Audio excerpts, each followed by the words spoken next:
고요한 오후였습니다. 창가에 길게 늘어선 화초들의 마른 잎을 떼어주고 흙이 보송하게 마른 녀석들에게는 물을 흠뻑 주는 것이 요즘 제 소일거리 중 하나였어요. 평생을 식당 주방에서 기름 냄새와 사람들의 소음 속에서 살다가 얻은 이 고요함은 금쪽같이 귀한 것이었지요. 자식들이 모두 분가하고 10년 전 영감마저 먼저 세상을 뜨고 나니 이 넓은 2층 집에는 정적만이 가득했습니다.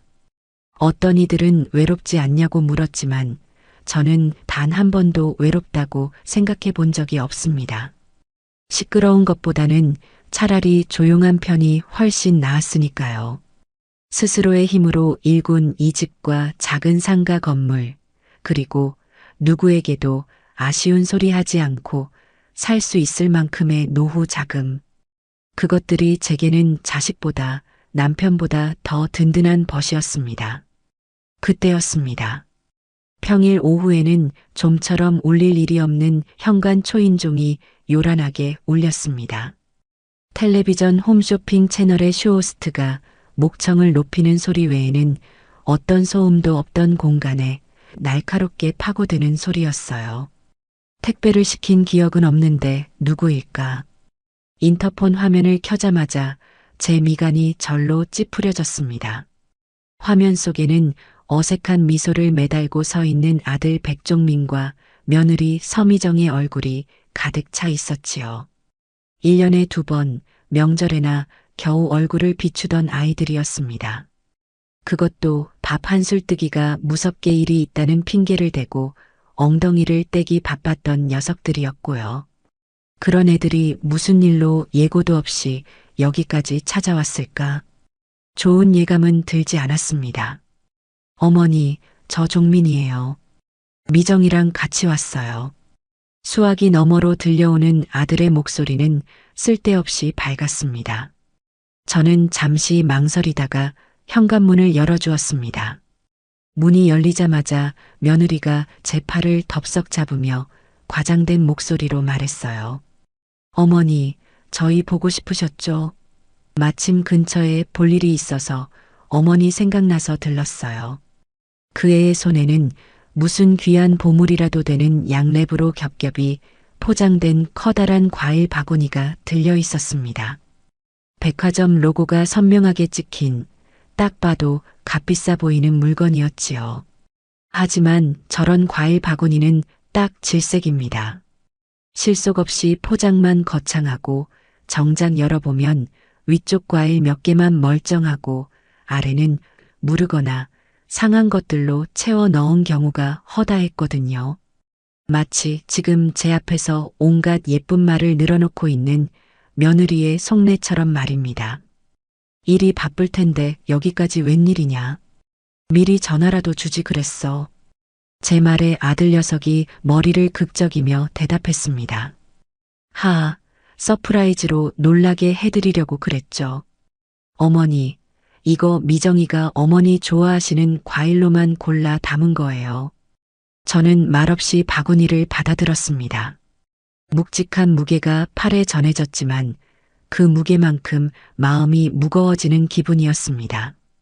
며느리는 제 눈치를 살피며 신발을 벗고 안으로 쏙 들어왔습니다. 집안을 한번 쓱 둘러보더니 어머니, 집이 여전히 좋네요. 이렇게 넓은 집에서 혼자 계시면 심심하지 않으세요? 라며 뜬구름 잡는 소리를 합니다. 저는 대답 대신 주방으로 가 과도를 들고 왔습니다. 그리고는 과일 바구니를 거실 테이블 위에 놓고 가장 위에 있던 탐스러운 애플망고를 꺼내 잘라 접시에 담아 내밀었어요. 왔으니 뭐라도 먹고 가거라. 말만 번지르르하게 하지 말고. 제 말뜻을 알아들었는지 며느리의 얼굴이 순간 굳어지는 것이 보였습니다. 아들 녀석은 어색한 분위기를 무마하려는 듯 허허 웃으며 망고 조각을 입에 넣었습니다. 역시 어머니가 잘라주시니까 더 맛있네요. 한참이나 의미 없는 안부 인사가 오갔습니다. 며느리가 다니는 직장의 상사가 얼마나 별난 사람인지 아들 회사의 실적이 어떤지 따위의 제게는 아무래도 좋은 이야기들이었지요. 저는 잠자코 그들의 만담을 들어주며 녀석들이 본론을 꺼내기만을 기다렸습니다.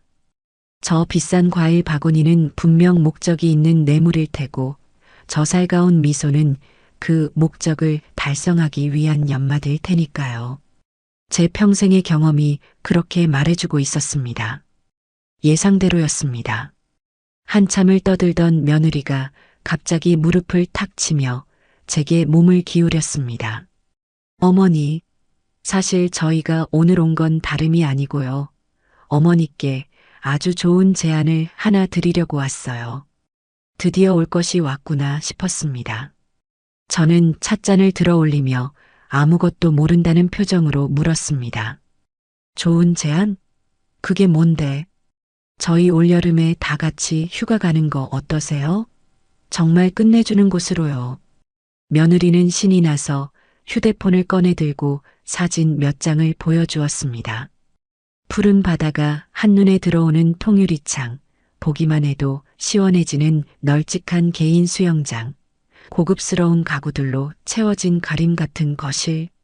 누가 봐도 하루 숙박비가 웬만한 직장인 월급은 될 법한 최고급 풀빌라 리조트 사진이었습니다. 어때요, 어머니? 정말 좋죠? 요즘 이런 데가 유행이래요. 저희가 예약하려고 알아봤는데 마침 딱 한 자리가 남았다는 거예요. 저는 잠자코 사진을 넘겨보았습니다. 이런 곳이 있다는 건 알았지만 제 돈 주고 가볼 생각은 한 번도 해본 적 없는 곳이었지요. 저런 데서 하룻밤 자는 돈이면 시장 상인들에게 뜨끈한 국밥 수십 그릇은 사주고도 남을 돈이었습니다. 좋아 보이기는 하는구나. 그런데 갑자기 웬 휴가 타령이야. 그것도 이렇게 비싸 보이는 곳으로. 제 질문에 며느리는 기다렸다는 듯이 말을 이었습니다. 어머니, 평생 저희 키우시느라 고생만 하셨잖아요. 제대로 된 휴가 한번 못 가보시고. 그래서 저희 아버님, 어머님, 그러니까 제 친정 부모님도 모시고 다 같이 가서 즐겁게 놀다 오면 얼마나 좋을까 싶어서요. 사돈네까지? 이제야 그림이 맞춰지는 기분이었습니다. 저 혼자라면 어떻게든 구슬려 넘어오게 할 자신이 없으니 사돈네까지 끌어들여 수적 우세를 확보하겠다는 심산이겠지요. 아들 녀석은 옆에서 그저 고개만 끄덕이며 며느리의 말을 거들 뿐이었습니다. 그래, 엄마. 미정이 말이 맞아. 엄마도 이제 좀 쉬셔야지. 맨날 집에만 계시지 말고. 그래서 이 비싼 곳을 너희 돈으로 가겠다고? 제가 핵심을 찌르자 두 사람의 얼굴에 당황한 기색이 스쳐 지나갔습니다. 아들이 우물쭈물하며 말끝을 흐렸어요. 그게 저희가 요즘 지출이 좀 많아서 그래도 어떻게든 해보려고요. 어머니만 좋다고 하시면. 그 어떻게든이라는 말의 의미를 제가 모를 리 없었습니다. 결국 돈은 제가 내라는 소리를 참 길고도 구차하게 돌려서 하고 있는 것이었지요. 사돈네 식구들까지 전부 데리고 가는 여행의 경비를 전부 제게 떠넘길 속셈인 겁니다. 평소 같았으면 너희 형편에 맞게 다녀오너라 하고 잘라 말했겠지만 오늘은 그러고 싶지 않았습니다. 저들의 속내가 어디까지인지 그 뻔뻔함의 끝이 어디인지 제 눈으로 똑똑히 확인하고 싶어졌어요. 이것이 어쩌면 제가 이 녀석들에게 주는 마지막 기회일지도 모른다는 생각이 들었습니다. 저는 일부러 얼굴에 한바구음을 지어 보였습니다. 외로운 노인네가 자식들의 효도 제안에 감격한 것처럼 보이도록 최대한 연기를 했어요. 어머나 세상에. 너희가 그런 기특한 생각을 다 했어? 아이고, 내가 정말 자식 하나는 잘 뒀네. 제 반응에 아들과 며느리는 눈을 동그랗게 떴습니다. 이렇게 쉽게 넘어올 줄은 몰랐다는 표정이었지요. 며느리가 조심스럽게 물었습니다. 어머니, 그럼 가시는 거예요? 가다마다. 가야지. 이렇게 좋은 곳을 너희가 가자고 하는데 내가 마다하면 쓰나. 사돈들도 모시고 간다니 더 좋지. 이럴 때 아니면 우리가 언제 다 같이 얼굴 보고 밥 한 번 먹겠어. 저는 자리에서 일어나 장롱으로 가 통장을 꺼내오는 신용까지 했습니다. 그래, 여행 경비는 걱정하지 말아라. 이 애미가 전부 다 시원하게 쏠게. 너희는 가서 재미있게 놀 생각만 해. 알았지? 제 입에서 전부라는 말이 떨어지자 아들 내외의 얼굴에 숨길 수 없는 희색이 만연했습니다. 특히 며느리의 입꼬리는 귀에 걸릴 듯 했습니다. 그 아이는 흥분을 감추지 못하고 제게 와서 와락 안기기까지 했어요. 어머니, 정말이세요? 역시 어머니밖에 없어요. 최고예요. 가증스러운 연기였습니다. 제 등 뒤에 대고 아들 녀석과 눈빛을 교환하며 쾌재를 부르고 있을 모습이 눈에 선했습니다. 저는 그런 며느리의 등을 토닥여주며 속으로 생각했습니다. 그래, 실컷 웃어둬라. 너희가 지금껏 나를 어떻게 생각하고 있었는지, 앞으로 나를 어떻게 대할 것인지, 그 여행지에서 내가 똑똑히 두 눈으로 보고 두 귀로 듣고 판단할 것이다. 이번 여행은 너희에게는 공짜 효도 관광일지 몰라도 나에게는 너희와의 인연을 계속 이어갈지 아니면 완전히 끊어낼지를 결정하는 마지막 시험대가 될 것이다. 저는 그렇게 제 손으로 직접 판을 깔아주기로 마음먹었습니다. 녀석들이 그 판 위에서 얼마나 신나게 춤을 추는지 그 끝은 과연 어디일지 똑똑히 지켜볼 참입니다. 며칠 뒤 아들 녀석이 운전하는 차는 서울을 벗어나자 눈에 띄게 부드러워졌습니다. 딱딱한 아스팔트와 회색 빌딩 숲을 지나 창밖으로 푸른 농과 야트막한 산들이 그림처럼 펼쳐지기 시작했어요. 조수석에 앉은 며느리는 뭐가 그리 신이 나는지 연신 휴대폰 카메라를 켜고 풍경을 찍어대며 제잘거렸습니다. 제 옆자리에 쌓인 제가 새벽부터 일어나 싼 반찬통들과 온갖 식재료가 담긴 아이스박스는 안중에도 없는 모양이었지요. 어머니, 공기부터 다르죠? 캬, 이래서 사람들이 돈 많이 벌어서 해외로 나가나 봐요. 며느리가 창문을 활짝 열며 말했습니다. 시원한 바람이 차 안으로 훅 들어와 머리카락을 흩날렸습니다. 저는 그 바람 속에서 흙냄새와 풀냄새를 맡으며 조용히 눈을 감았습니다. 이 여행의 시작은 불쾌하고 의심스러웠지만 이왕 길을 나선 것, 저들의 추악한 속내를 확인하는 것과는 별개로 이 자연만큼은 잠시 즐겨도 괜찮지 않겠나 싶었어요. 하지만 그런 평화로운 생각은 목적지에 도착하자마자 산산조각이 나고 말았습니다.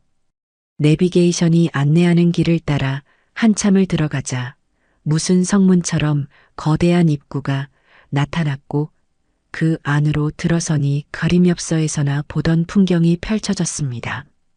잘 가꿔진 정원과 야자수 그리고 그 사이사이에 자리 잡은 독채 풀빌라들이 이국적인 분위기를 물씬 풍기고 있었지요. 우리에게 배정된 곳은 그 중에서도 바다가 가장 잘 보인다는 로열 스위트였습니다. 차에서 내리자마자 후끈한 공기와 함께 섞여오는 옅은 소금기 섞인 바다 내음과 수영장의 소독약 냄새가 코를 찔렀어요. 우와, 대박. 어머니, 여기 좀 보세요. 사진보다 훨씬 좋아요. 며느리는 소녀처럼 방방 뛰며 좋아했지만 저는 그럴 수가 없었습니다. 우리 빌라 앞에는 이미 낯익은 고급 세단 한 대가 주차되어 있었거든요. 아니나 다를까 우리가 현관으로 들어서자 소파에 느긋하게 앉아있던 바깥사돈과 안사돈이 우리를 맞았습니다. 특히 안사돈은 마치 제 집인 양 편안한 자세로 다리를 꼬고 앉아 잡지를 넘기고 있다가 우리를 보고서야 느릿하게 일어났어요. 어머, 사부인 오셨어요? 아이고, 길이 많이 막혔나 보네요. 저희는 한참 전에 도착해서 기다리고 있었어요. 안사돈의 목소리는 꿀이라도 바른 듯 달콤했지만 그 말 속에 숨은 가시를 제가 모를 리 없었습니다. 우리는 이렇게 여유롭게 먼저 와서 쉬고 있었는데 사부인은 늦게 오셨네 하는 비아냥이었지요. 바깥 사돈은 사람 좋은 웃음을 허허 흘리며 제게 다가왔습니다. 아이고 사부인, 먼 길 오시느라 고생 많으셨습니다. 다 사부인 덕분에 저희가 이런 천국 같은 곳에 다 와봅니다. 하하. 그는 제 손이라도 잡을 듯이 다가왔지만 저는 제 양손에 들려있던 짐 가방을 슬쩍 들어보이며 그와의 접촉을 피했습니다. 아들 녀석은 제 짐은 받아줄 생각도 않고 자기 장인 장모에게 달려가 인사를 하느라 정신이 없었어요. 장인어른, 장모님, 먼저 와 계셨네요. 피곤하지는 않으셨어요? 피곤하긴. 자네 장모는 이런 데 오면 날아다니는 사람이야. 그나저나 우리 사위, 사부인 모시고 오느라 고생 많았네. 바깥 사돈은 아들의 어깨를 툭툭 치며 격려했습니다.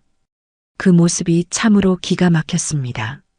운전은 아들이 했지만 여행 경비는 제가 댔고 먹을 음식은 제가 다 준비해 왔는데 정작 고생했다는 칭찬은 아들 녀석이 듣고 있는 꼴이라니. 며느리는 제게서 과일 바구니를 냉큼 받아 사돈 부부에게 달려갔습니다. 엄마, 아빠, 이것 좀 봐. 어머님이 글쎄 이런 귀한 걸 다 싸오셨다니까? 겉으로는 저를 칭찬하는 듯한 말이었습니다.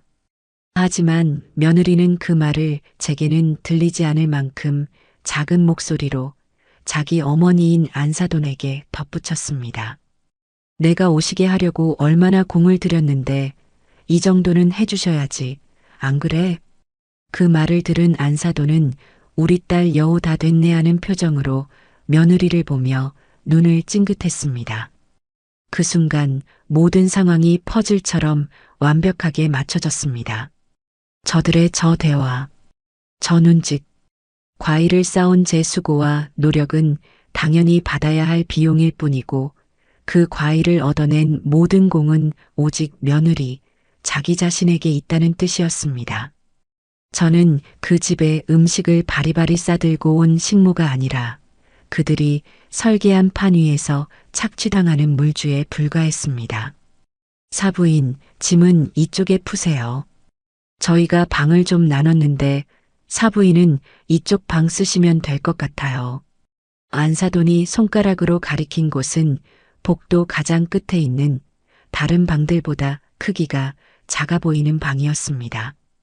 힐끗 보니 바다가 정면으로 보이는 가장 좋은 방은 이미 사돈 부부가 차지했고 그 다음으로 좋은 방은 아들 내외가 쓰는 모양이었습니다.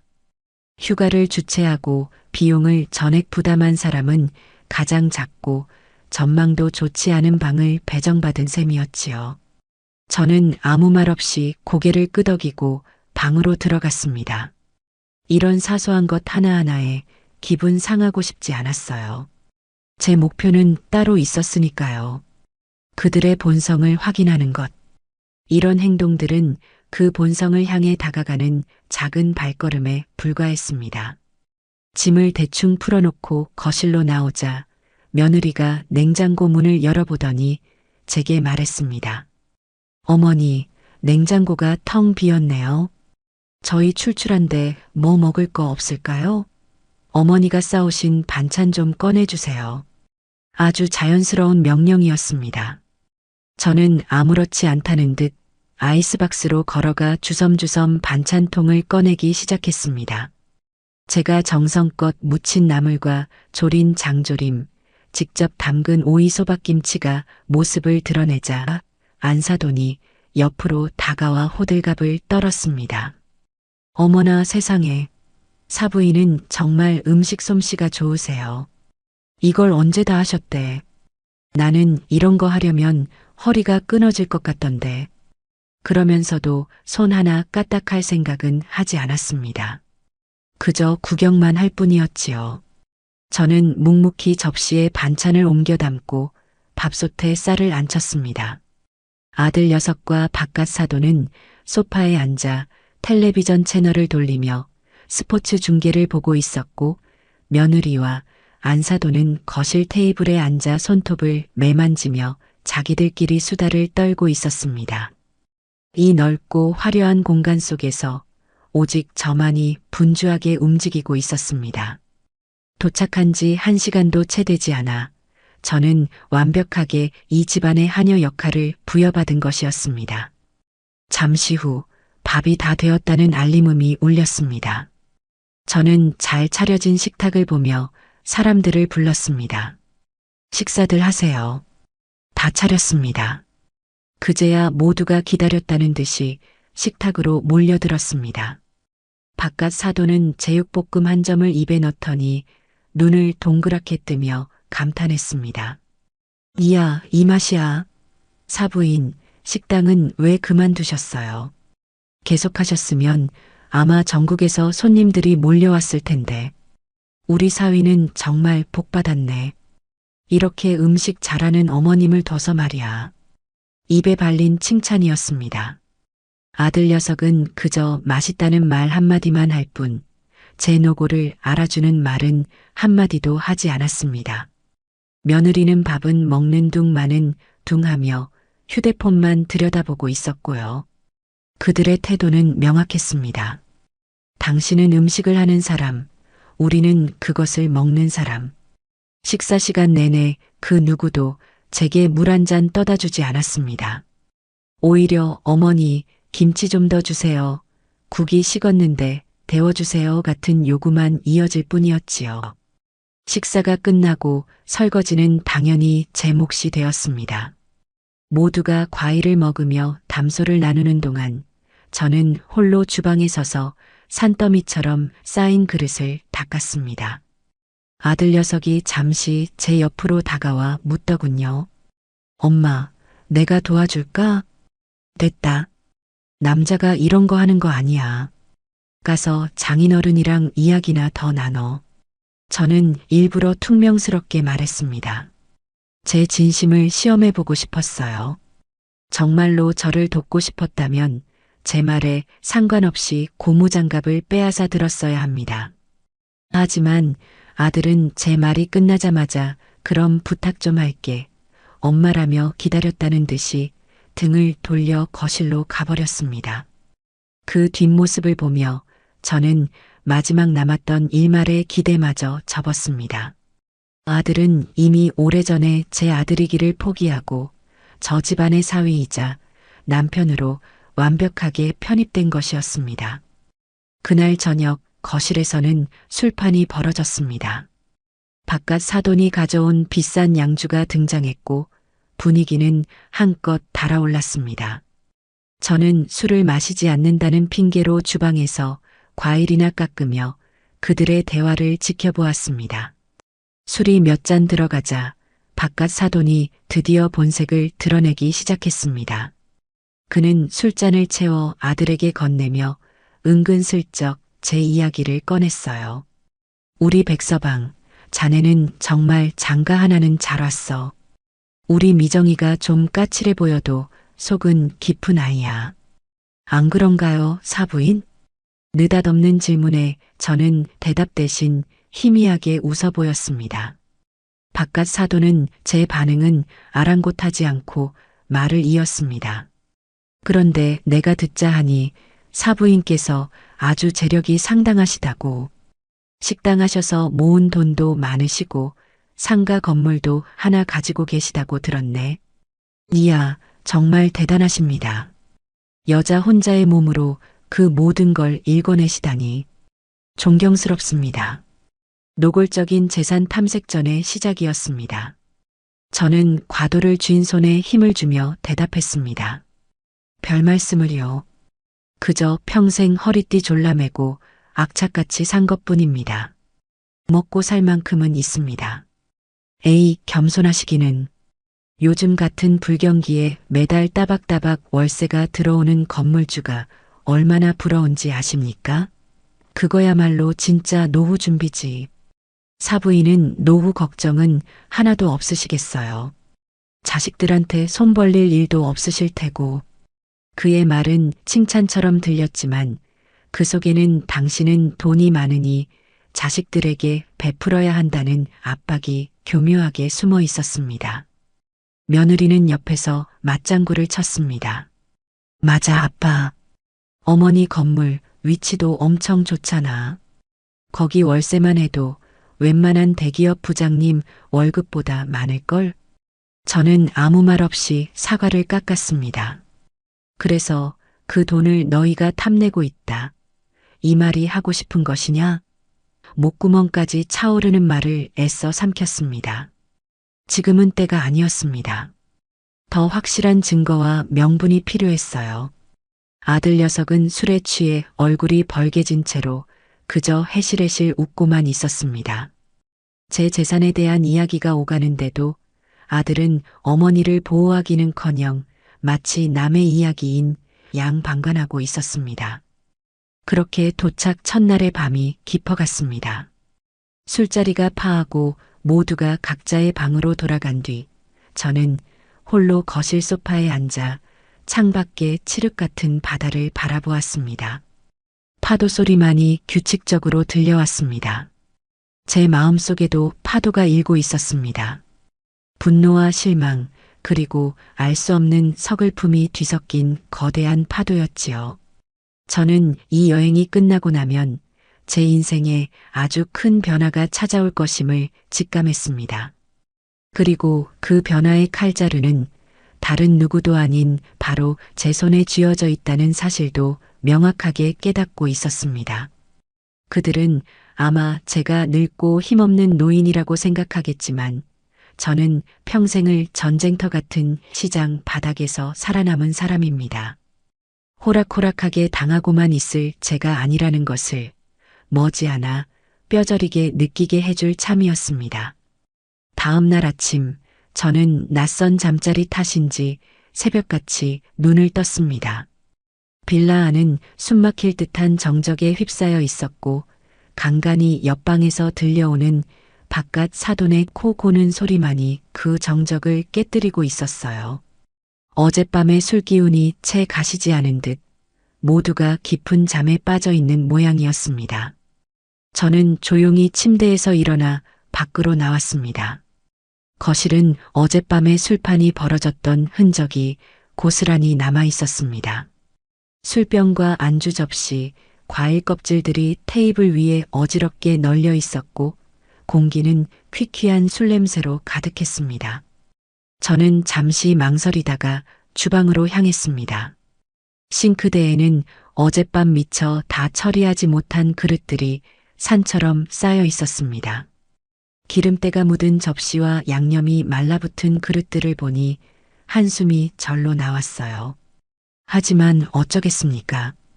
누군가는 해야 할 일이었고 이 집안에서 그 누군가는 언제나 저였으니까요. 저는 익숙하게 고무장갑을 끼고 뜨거운 물을 틀었습니다. 그릇들이 서로 부딪히는 소리가 나지 않도록 조심조심 설거지를 시작했습니다. 한참 동안 허리를 숙이고 설거지를 하고 있는데 등 뒤에서 인기척이 느껴졌습니다. 돌아보니 잠이 덜 깬 얼굴을 한 며느리가 서 있었어요. 어머니, 벌써 일어나셨어요? 아이고, 설거지는 왜 하고 계세요? 제가 하려고 했는데. 참으로 듣기 좋은 빈말이었습니다. 정말로 할 생각이었다면 잠이 덜 깬 얼굴로 나타나지는 않았겠지요. 저는 아무 말 없이 그릇을 헹구었습니다. 며느리는 제 옆에 서서 안절부절 못하는 척 연기를 하다가 이내 제게서 등을 돌려 냉장고로 향했습니다. 어머니, 목마른데 마실 것 좀 없을까요? 저는 며느리를 쳐다보지도 않고 대답했습니다. 거기 냉장고 두 번째 칸에 보면 내가 매실청 담가온 거 있다. 물에 타서 마셔라. 네, 어머니. 며느리는 신이 나서 매실청을 꺼내 컵에 따랐습니다. 그리고는 단 한순간의 망설임도 없이 설거지하는 제 모습은 까맣게 잊은 채 거실 소파에 앉아 휴대폰을 들여다보기 시작했습니다. 잠시 후 안사돈도 부스스한 얼굴로 방에서 나왔습니다. 그녀 역시 싱크대 앞에 서 있는 저를 보고는 며느리와 똑같은 말을 했어요. 어머나 사부인, 동트기도 전부터 이게 무슨 고생이세요. 저희가 하려고 했는데 한 발 늦었네요. 호호. 그녀는 제게 미안한 기색 하나 없이 자연스럽게 며느리 옆에 가서 앉았습니다. 두 사람은 어젯밤에 못다한 수다를 다시 시작하는 모양이었습니다. 잠시 후 아들 녀석과 바깥 사돈도 거실로 나왔습니다. 그 누구도 제게 고생하신다거나 도와드리겠다는 말을 하지 않았습니다. 마치 이 집의 모든 가사노동은 제 담당이라는 것이 너무나도 당연한 규칙이라도 되는 것처럼 행동했어요. 설거지를 끝내고 나니 온몸이 땀으로 흠뻑 젖어 있었습니다. 저는 잠시 허리를 펴고 숨을 고르다가 다시 아침 식사를 준비하기 시작했습니다. 어젯밤 마신 술 때문에 다들 속이 좋지 않을 것 같아 시원한 황태 해장국을 끓이기로 마음먹었지요.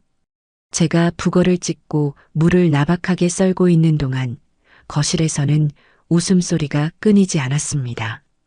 텔레비전 예능 프로그램을 보며 자기들끼리 아주 즐거운 시간을 보내고 있었어요. 저는 그 웃음소리를 배경음악 삼아 묵묵히 제 할 일을 했습니다. 분노가 치밀어 올랐지만 애써 감정을 억눌렀습니다. 지금 화를 내는 것은 어리석은 일이었습니다. 저는 그들의 모든 행동을 빠짐없이 기억하고 기록해둘 참이었습니다. 해장국이 맛있게 끓고 계란말이와 김치볶음까지 곁들여 아침상을 차렸습니다. 제가 아침 드세요라고 말하자 그제야 모두가 기다렸다는 듯이 식탁으로 모여들었습니다.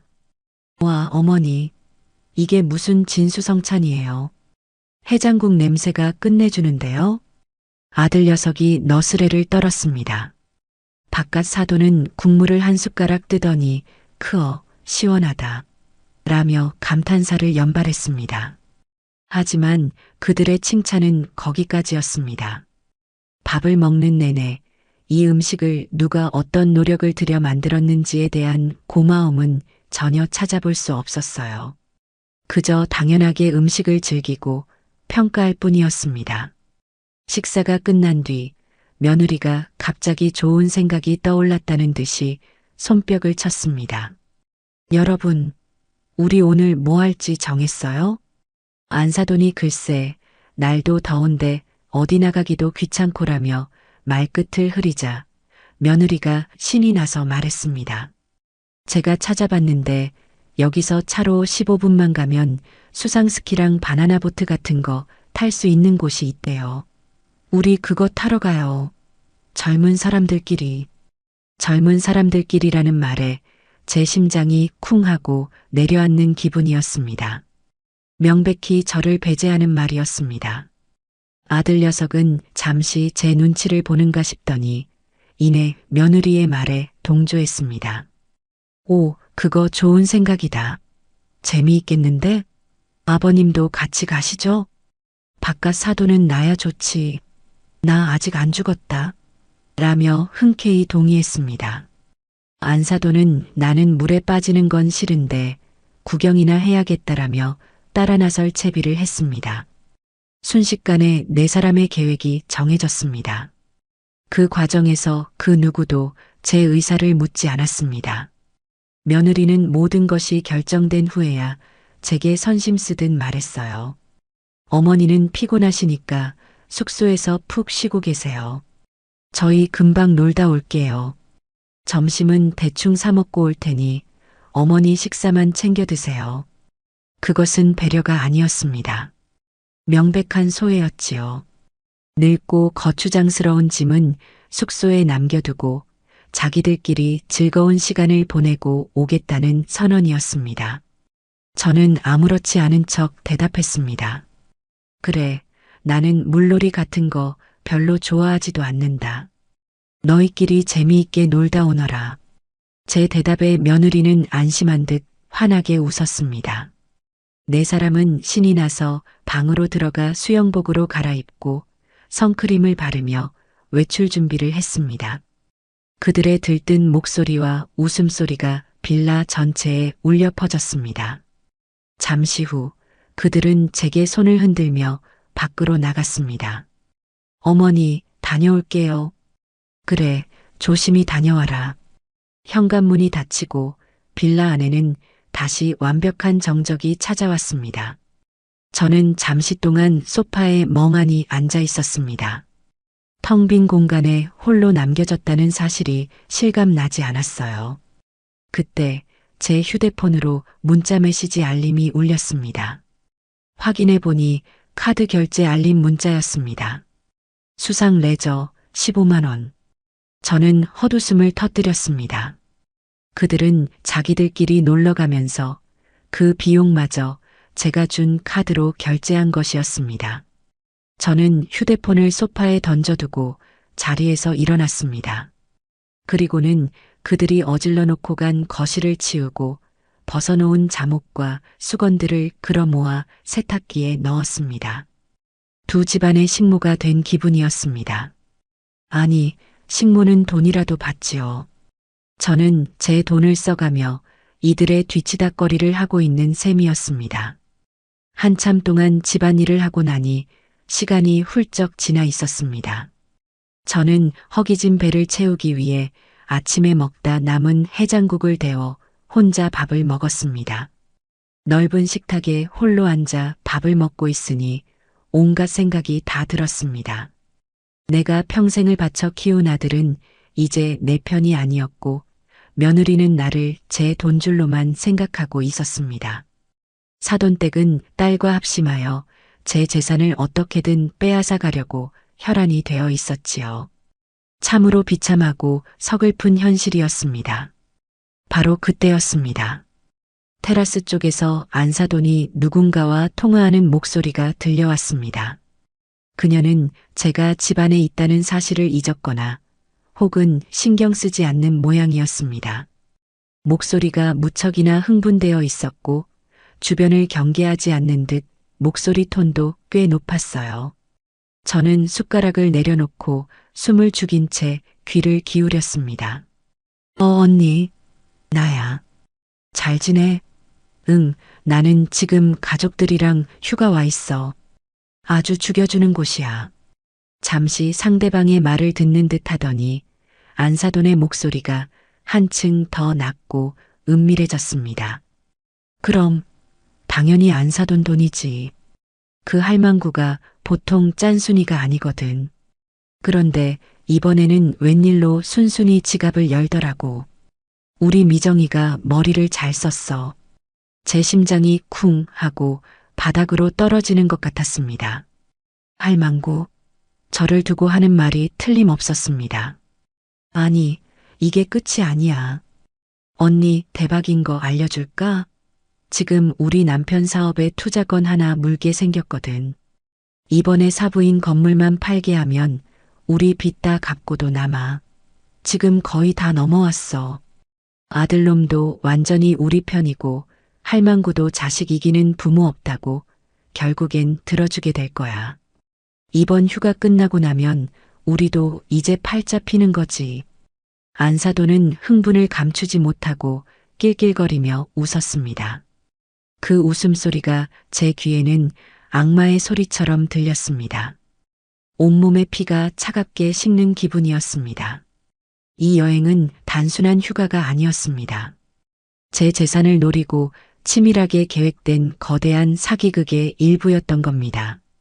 그들은 저를 효도 관광이라는 명목으로 이곳에 데려와 기분을 띄워준 뒤 자연스럽게 투자를 유도하고 건물을 팔도록 종용할 계획이었던 것이지요. 모든 퍼즐 조각이 완벽하게 맞춰졌습니다. 저는 조용히 자리에서 일어났습니다. 그리고는 소리 없이 제 방으로 들어갔습니다. 손이 부들부들 떨렸지만 정신을 바짝 차려야 했습니다. 더 이상 감상에 젖어 있을 시간이 없었어요. 저는 곧장 휴대폰을 들어 오랫동안 알고 지낸 변호사에게 문자를 보냈습니다. 변호사님, 저 김숙자입니다. 급히 상담할 일이 생겼습니다. 상속 및 증여 관련해서 자식에게 재산을 한 푼도 물려주지 않을 수 있는 법적인 방법이 있는지 궁금합니다. 그리고 제 명의의 건물을 제 허락 없이는 그 누구도 처분할 수 없도록 안전하게 묶어둘 수 있는 방법도요. 가장 빠르고 확실한 방법으로 알아봐 주십시오. 문자를 보내고 나니 떨리던 손이 거짓말처럼 멈췄습니다. 마음속을 가득 채웠던 분노와 서글픔 대신 차가운 결의가 그 자리를 대신했습니다. 그래, 너희는 너희의 계획대로 움직여라. 나 역시 나의 계획대로 움직일 테니 이 게임의 끝에서 누가 웃게 될지는 아직 아무도 모르는 일이다. 저는 창밖으로 펼쳐진 푸른 바다를 바라보며 조용히 칼을 갈기 시작했습니다. 그들이 신나게 수상 스키를 타며 미래의 불을 꿈꾸고 있는 동안 저는 그들의 꿈을 산산조각 낼 준비를 차근차근 시작하고 있었습니다. 해가 뉘엿뉘엿 서쪽으로 기울어갈 무렵 밖에서 신나게 놀다 온 네 사람이 빌라로 돌아왔습니다. 그들의 얼굴은 햇볕에 발갛게 익어 있었고 온몸에서는 피곤함과 동시에 만족감이 뚝뚝 묻어났습니다. 며느리는 저를 보자마자 다가와 제잘거리기 시작했어요. 어머니, 저희 왔어요. 와, 정말 너무 재미있었어요. 어머니도 같이 가셨으면 좋았을 텐데. 제가 바나나 보트 타다가 물에 빠졌는데 어찌나 웃기던지. 그녀는 제게 아무런 악의가 없다는 듯 순진한 아이처럼 웃어 보였습니다. 하지만 저는 이미 그 웃음 뒤에 숨겨진 시커먼 속내를 알고 있었습니다.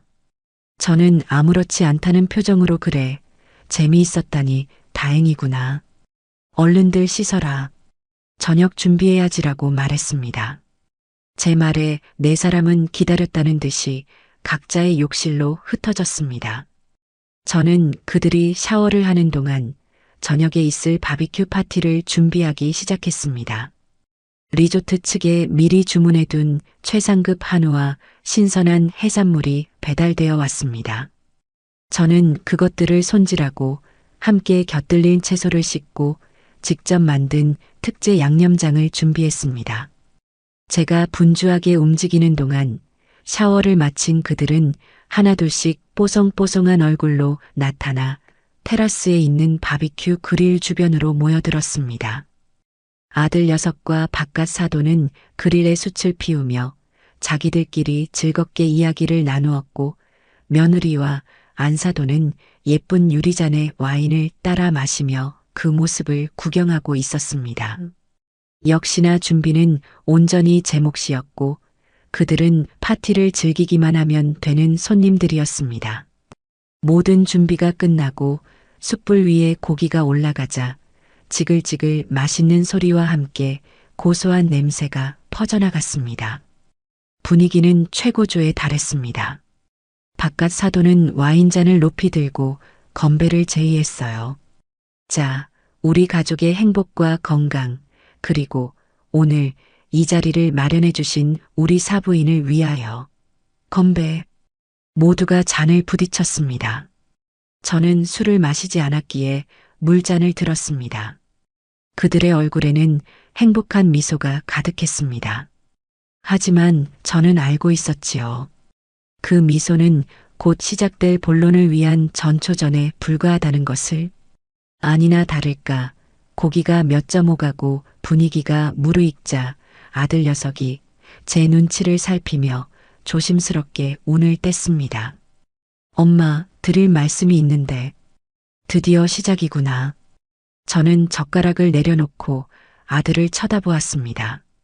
아들은 제 시선을 피하며 우물쭈물했습니다. 그러자 옆에 있던 며느리가 답답하다는 듯이 끼어들었어요.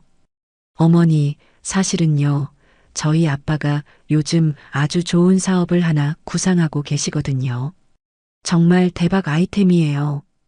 바깥 사돈은 며느리의 말이 끝나자마자 기다렸다는 듯이 말을 받았습니다. 허허, 대박까지는 아니고 그냥 아는 분이랑 같이 작은 사업 하나 시작해 보려고 하는 중입니다. 전망이 아주 밝은 아이템이라서 투자만 제대로 받으면 크게 성공할 수 있을 것 같은데 아시다시피 제가 가진 돈이 많지 않아서요. 그는 잠시 말을 끊고 제 반응을 살폈습니다. 저는 아무 말 없이 고기를 뒤집었습니다. 제 침묵에 그들은 더욱 초조해하는 듯 했습니다. 아들 녀석이 다시 용기를 내어 말했습니다. 그래서 말인데 엄마, 장인어른 사업에 엄마가 좀 투자를 해주시면 어떨까 해서요. 물론 그냥 해달라는 건 아니고 지분도 확실하게 챙겨주신다고 했어요. 나중에 몇 배로 불어서 돌아올 거예요. 정말이야. 아들은 저를 설득하기 위해 필사적으로 노력하고 있었습니다. 그 모습이 참으로 안쓰러웠습니다. 제 돈으로 자기 장인의 사업을 일으켜 세워주고 거기서 떨어지는 콩고물이라도 받아먹고 싶어 하는 아들의 모습이 처량하기 짝이 없었어요. 며느리는 옆에서 거들었습니다. 맞아요, 어머니. 생각해 보세요. 어머니 상가 건물, 그거 그냥 가지고 계시면 월세 받는 게 전부잖아요. 하지만 그걸 처분해서 저희 아빠 사업에 투자하면 월세랑은 비교도 안 되는 큰 돈을 버실 수 있다고요. 어머니 노후가 훨씬 더 든든해지는 거예요. 참으로 그럴듯한 포장이었습니다. 저를 위하는 척 말하고 있지만 결국 제 건물을 팔아치워 자기들 배를 불리겠다는 속셈을 교묘하게 감추고 있었지요. 사돈 부부는 기대에 찬 눈으로 저를 빤히 쳐다보고 있었습니다.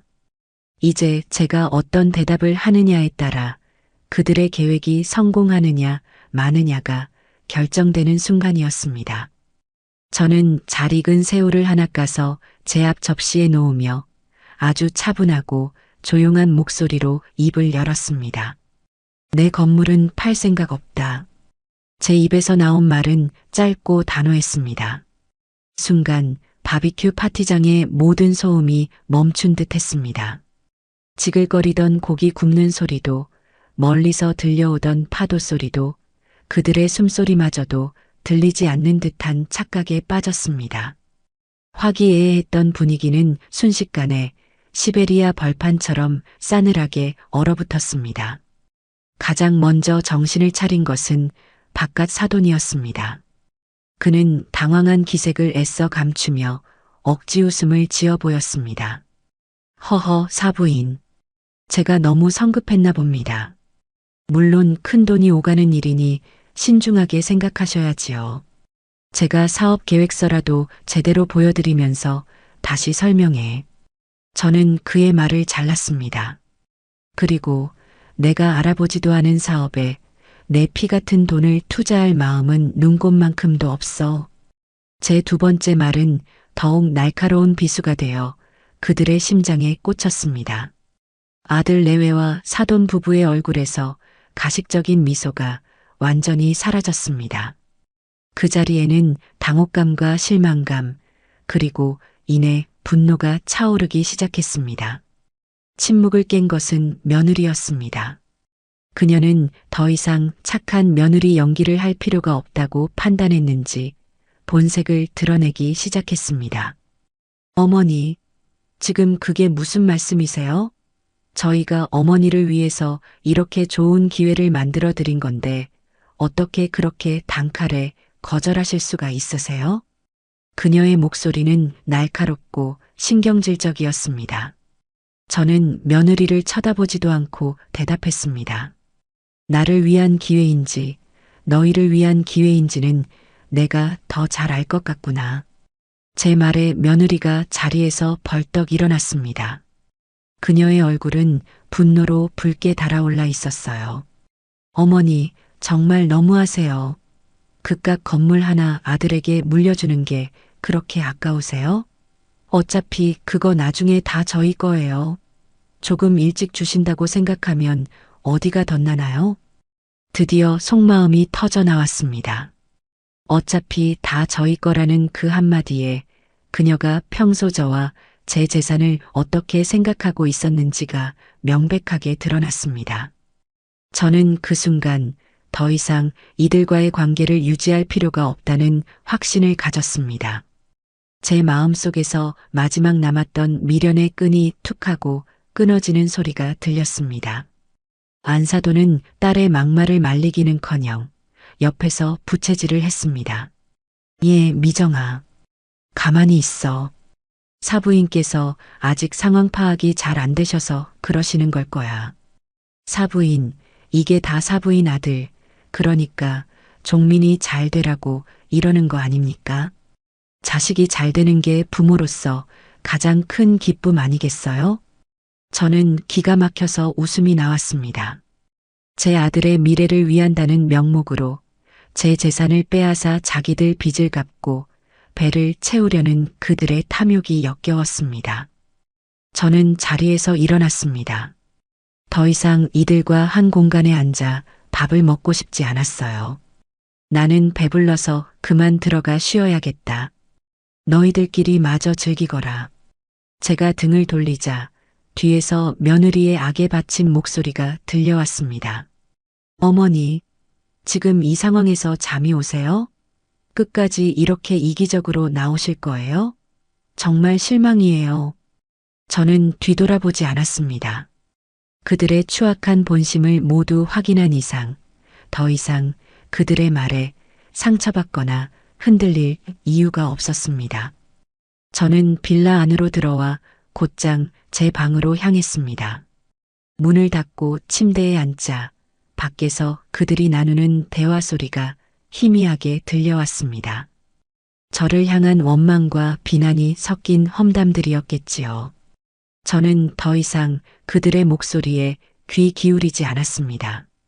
대신 아까 변호사에게서 온 답신 문자를 다시 한번 확인했습니다. 거기에는 제게 완전한 자유와 승리를 안겨줄 몇 가지 법적 절차들이 명확하게 적혀 있었습니다. 저는 휴대폰을 꽉 쥔 채 조용히 다짐했습니다. 이 여행이 끝나고 서울로 돌아가면 나는 너희와의 지긋지긋한 인연을 완벽하게 끊어낼 것이다. 너희가 그토록 탐내던 내 재산은 단 1원도 구경하지 못하게 될 것이며 너희는 오늘 밤에 이 오만하고 탐욕스러운 행동을 평생토록 후회하게 될 것이다. 폭풍전야의 고요함 속에서 저는 그렇게 저의 마지막 반격을 위한 모든 준비를 끝마치고 있었습니다. 바비큐 파티가 파국으로 끝난 뒤 빌라 안의 공기는 납덩이처럼 무겁게 가라앉아 있었습니다. 저는 방으로 들어와 문을 잠갔습니다. 밖에서 들려오는 희미한 소음들로 미루어 보아 그들은 아마 제 험담을 안주 삼아 남은 술을 마시고 있는 듯 했어요. 이제 와서 그들이 저를 뭐라고 욕하든 아무 상관이 없었습니다. 제 마음은 이미 차갑게 식어버렸고 머릿속은 앞으로 해야 할 일들에 대한 계획으로 가득 차 있었으니까요. 하지만 그 모든 계획을 실행에 옮기기 전에 반드시 확인해야 할 것이 하나 남아 있었습니다. 바로 아들 녀석의 진심이었지요. 일말의 가능성, 눈곱만큼이라도 남아있을지 모를 한 가닥 희망을 제 눈으로 확인하고 만약 그것이 없다면 미련 없이 잘라내기 위해서였습니다. 저는 아들에게 잠시 내 방으로 오너라는 짧은 문자를 보냈습니다. 10분쯤 지났을까 방문을 조심스럽게 노크하는 소리가 들렸습니다. 엄마, 나야. 들어가도 돼? 들어오너라. 문을 열고 들어온 아들의 얼굴은 술기운과 난처함으로 벌겋게 상기되어 있었습니다. 이 녀석은 차마 제 얼굴을 똑바로 쳐다보지 못하고 고개를 푹 숙인 채 방 안으로 들어섰습니다. 저는 침대에 걸터 앉아 녀석을 맞은편 의자에 앉으라고 손짓했습니다. 어색한 침묵이 흘렀습니다. 이 녀석은 제 눈치를 살피며 입술만 달싹일 뿐 먼저 입을 열지 못했습니다. 너 아까 그게 진심이었니? 제가 먼저 침묵을 깼습니다. 제 목소리는 저 자신도 놀랄 만큼 차분하고 건조했습니다. 아들은 제 질문의 의도를 파악하지 못했는지 되물었습니다. 뭐가? 네 장인 사업에 내 건물을 팔아서 투자하라는 거 말이다. 그게 정말로 나를 위한 일이라고 생각해서 한 말이냐? 아니면 네 처가와 장인을 위해서 한 말이냐? 솔직하게 말해보거라. 아들은 잠시 망설였습니다. 그 짧은 순간 녀석의 머릿속에서는 수만 가지 계산이 오가고 있었을 겁니다. 어떻게 말해야 이 상황을 무마하고 어머니의 마음을 돌려 투자를 받아낼 수 있을까?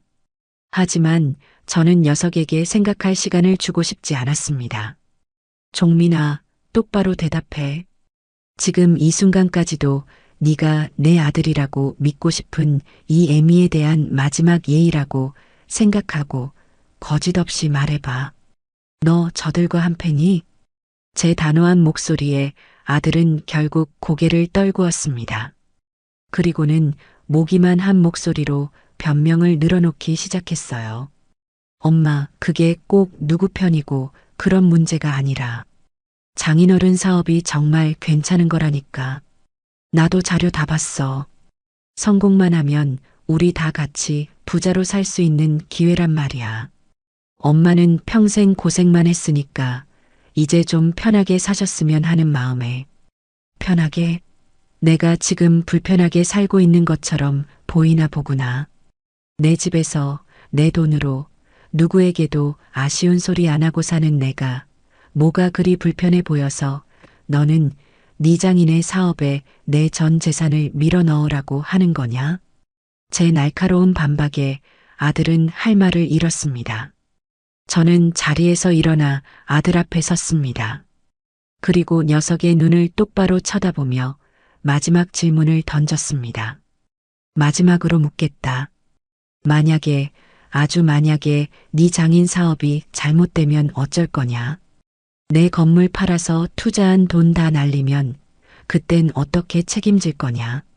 너 책임질 수 있어? 아들은 제 눈을 피했습니다. 그 회피하는 눈빛에서 저는 모든 답을 얻었습니다. 녀석은 단 한 번도 실패의 가능성을 생각해 본 적이 없는 겁니다. 그저 장밋빛 미래와 달콤한 성공의 과실만을 꿈꾸고 있었지요. 설령 잘못되더라도 그 책임은 온전히 제가 지게 될 것이라고 무의식 중에 생각하고 있었을지도 모릅니다. 아들은 한참 만에야 입을 열었습니다. 왜 꼭 안 될 거라고만 생각해, 엄마. 그리고 장인어른이 나한테도 지분을 주신다고 약속했어. 나도 이제 그 회사의 주인이 되는 거라고. 이건 우리 가족 전체의 미래가 걸린 일이야. 우리 가족. 녀석의 입에서 나온 그 단어는 비수처럼 제 가슴에 박혔습니다. 녀석이 말하는 우리 가족 안에 더 이상 저는 포함되어 있지 않았습니다. 그 순간 저는 깨달았습니다. 제 아들 백종민은 이제 서미정의 남편이자 바깥 사돈의 사위일 뿐, 제 아들로서의 정체성은 이미 오래전에 상실했다는 것을요. 제게 남았던 마지막 미련, 마지막 기대가 산산조각 나는 순간이었습니다. 알겠다. 이제 그만 나가보거라. 나도 피곤해서 좀 쉬어야겠다. 제 목소리에는 어떤 감정도 실려있지 않았습니다. 아들은 제 태도에 오히려 당황한 듯 했습니다.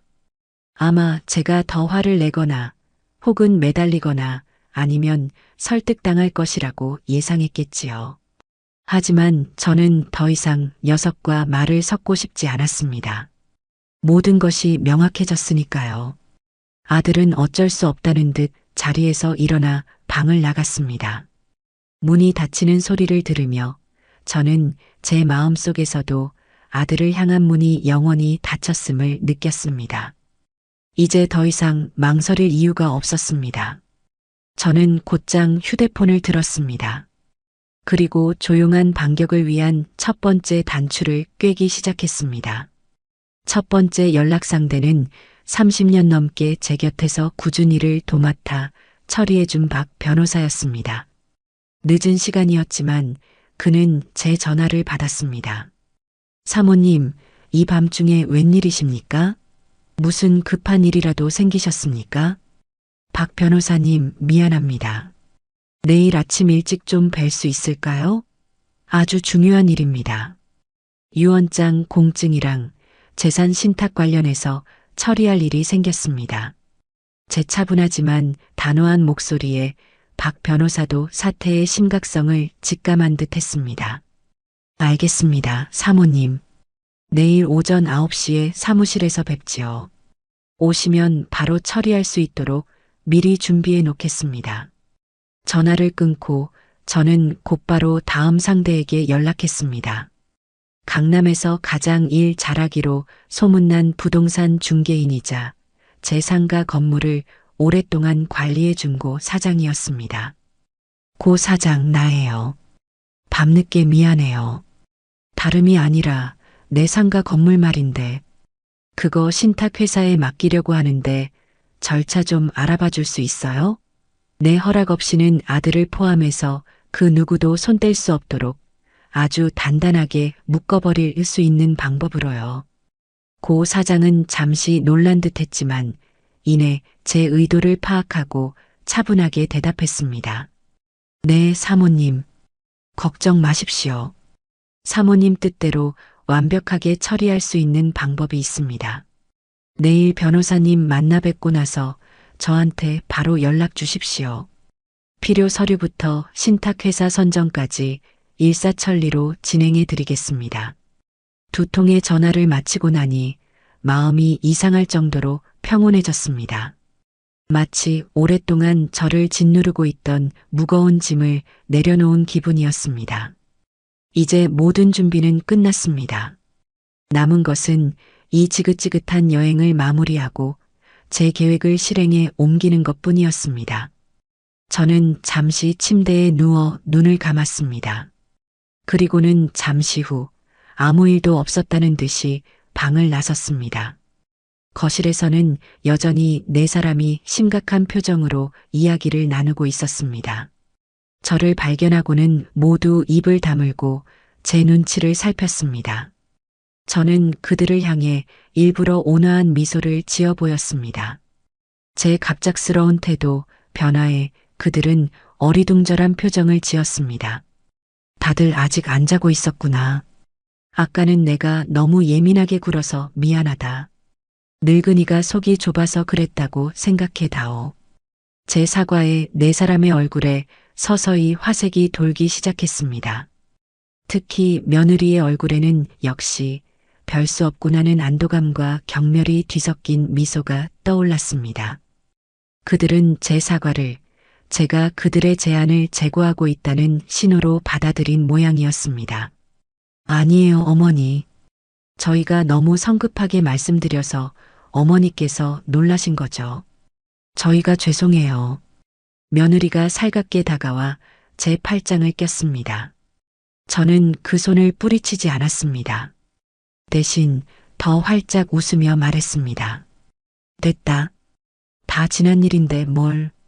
그나저나 다들 어젯밤에 마신 술 때문에 속이 좋지 않을 텐데 내일 아침은 내가 아주 특별한 해장국을 끓여줘야겠다. 내가 평생 식당하면서 개발한 비법 육수로 끓인 건데 한 그릇 먹고 나면 속이 확 풀릴 게다. 제 말에 그들의 얼굴에는 숨길 수 없는 희망이 피어올랐습니다. 제 마음이 완전히 돌아섰다고, 그래서 투자를 받을 수 있을 거라고 착각하기 시작한 것이지요. 바깥 사돈은 신이 나서 말했습니다. 아이고 사부인, 정말입니까? 사부인의 비법 해장국이라니 벌써부터 기대가 됩니다. 역시 사부인밖에 없습니다. 그럼 기대해도 좋다. 그러니 오늘은 다들 그만 들어가서 푹 자거라. 내일 아침 아주 개운하게 시작하게 해줄 테니. 저는 인자한 어머니이자 너그러운 시어머니 그리고 통 큰 사부인의 역할을 완벽하게 연기했습니다. 그들은 제 연기에 감쪽같이 속아 넘어갔습니다. 그들은 기분 좋게 각자의 방으로 흩어졌습니다. 아마도 그들은 잠자리에 누워 제 건물을 팔아치운 돈으로 무엇을 할지 행복한 상상을 하고 있었을 겁니다. 하지만 그들은 꿈에도 모르고 있었겠지요. 제가 끓여주겠다는 그 특별한 해장국은 사실상 제가 그들에게 차려주는 마지막 식사, 마지막 만찬이 될 것이라는 사실을 말입니다. 저는 텅 빈 거실에 홀로 서서 창밖의 어두운 바다를 바라보며 조용히 속삭였습니다. 잘 가거라. 나의 어리석었던 아들과 탐욕스러웠던 너희들. 다음 날 새벽 알람이 울리기도 전에 저는 눈을 떴습니다. 동이 트기 전에 새벽 공기는 차갑고 고요했습니다. 빌라 안은 어젯밤의 소동이 모두 거짓말이었던 것처럼 깊은 정적에 휩싸여 있었습니다. 저는 소리를 내지 않도록 조심하며 침대에서 내려와 어젯밤 미리 꾸려두었던 작은 가방을 챙겼습니다. 그 안에는 지갑과 휴대폰, 그리고 갈아입을 옷까지 하나가 전부였습니다. 나머지 짐들은 모두 이곳에 버려두고 갈 참이었습니다. 과거의 인연을 정리하듯 불필요한 모든 것을 남겨두고 떠나는 것이었습니다. 저는 살금살금 고양이처럼 방을 빠져나와 거실로 향했습니다. 모두가 깊은 잠에 빠져 있는지 희미한 숨소리 외에는 아무 소리도 들리지 않았습니다. 저는 어둠 속에서 더듬더듬 테이블을 찾아 그 위에 제가 밤새 쓴 짧은 메모지 한 장을 올려두었습니다. 그리고는 잠시 동안 잠들어 있는 그들의 방문을 하나씩 바라보았습니다. 아들의 방문, 며느리의 방문, 사돈 부부의 방문. 저 문들 너머에서 그들은 아마 행복한 꿈을 꾸고 있겠지요. 하지만 그 꿈에서 깨어났을 때 그들을 기다리고 있는 것은 지독한 현실일 겁니다. 저는 더 이상 그들에게 어떤 연민도 느끼지 않았습니다. 모든 것은 그들이 자초한 일이었으니까요. 새벽 4시 정각. 빌라 밖에서 희미하게 자동차 엔진 소리가 들려왔습니다. 제가 어젯밤 미리 예약해둔 택시였습니다. 저는 마지막으로 집안을 한번 둘러본 뒤 미련 없이 현관문을 열고 밖으로 나섰습니다. 차가운 새벽 공기가 뺨에 와닿는 감촉이 상쾌하게 느껴졌습니다. 택시에 올라타자 기사님이 제 행색을 보고는 조심스럽게 물었습니다. 사모님, 어디로 모실까요? 서울로 갑시다. 최대한 빨리요. 택시는 부드럽게 출발했습니다. 백미러를 통해 점점 멀어지는 풀빌라의 모습을 보며 저는 길고 길었던 악몽에서 드디어 깨어나는 기분이었습니다. 지난 며칠간 겪었던 모욕과 배신감, 그리고 그 이전부터 제 마음속에 쌓여왔던 모든 응어리들이 차가운 새벽 공기 속으로 흩어지는 것 같았어요. 이제 다시는 돌아오지 않을 곳이었습니다. 서울로 향하는 고속도로는 텅 비어 있었습니다. 택시는 거침없이 어둠을 뚫고 달렸습니다. 저는 창밖으로 스쳐 지나가는 풍경을 멍하니 바라보며 생각에 잠겼습니다. 제가 지금 하는 행동이 과연 옳은 것일까? 핏줄로 이어진 인연을 이렇게 하루아침에 끊어내는 것이 맞는 일일까? 하지만 이내 고개를 저었습니다. 핏줄이 밥을 먹여주는 것은 아니었습니다. 평생을 자식이라는 이름의 굴레에 갇혀 제 모든 것을 희생하고 헌신했지만 제게 돌아온 것은 배신과 탐욕뿐이었습니다. 이제는 그 굴레에서 벗어나 온전히 김숙자라는 제 이름 석자로 살아가야 할 때였습니다. 날이 밝아오기 시작할 무렵 택시는 서울에 진입했습니다. 저는 기사님께 통신사 직영점이 가장 먼저 문을 여는 곳으로 가달라고 부탁했습니다. 통신사 문이 열리기를 기다렸다가 저는 첫 번째 손님으로 들어갔습니다. 그리고는 망설임 없이 말했어요. 전화번호 바꾸려고요. 지금 당장요. 직원은 의아한 표정을 지었지만 이내 제 단호한 태도에 군말 없이 업무를 처리하기 시작했습니다.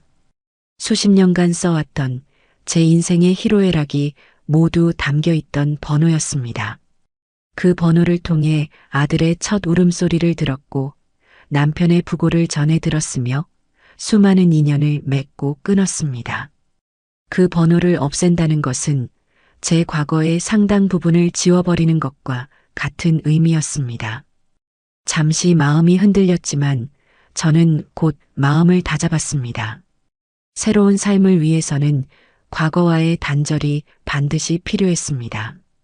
직원이 건네준 새로운 유심칩을 휴대폰에 끼우자 화면에 서비스 없음이라는 문구가 잠시 떴다가 이내 새로운 통신자 로고가 나타났습니다. 그 순간 저는 보이지 않는 족쇄가 풀리는 듯한 해방감을 느꼈습니다. 이제 그들은 더 이상 저를 찾을 수 없을 겁니다. 전화번호를 바꾼 뒤 저는 곧장 박 변호사의 사무실로 향했습니다. 약속 시간보다 조금 일찍 도착했지만 그는 이미 나와 저를 기다리고 있었습니다. 사모님 오셨습니까? 안색이 좋지 않으십니다. 괜찮습니다. 어서 일이나 처리합시다. 저는 박 변호사가 내미는 따뜻한 차를 한 모금 마시고 곧바로 본론으로 들어갔습니다. 그는 밤새 제가 요청한 모든 법적 절차에 대한 서류를 완벽하게 준비해 놓은 상태였습니다. 사모님, 먼저 유언장부터 확인하시겠습니다. 이 유언장은 사모님의 모든 재산을 아드님이 아닌 사모님께서 지정하시는 제3자 또는 사회복지법인에 기부하는 것을 골자로 하고 있습니다. 이렇게 되면 아드님은 유류분 반환 청구 소송을 제기할 수는 있겠지만 그 절차가 매우 복잡하고 시간도 오래 걸립니다.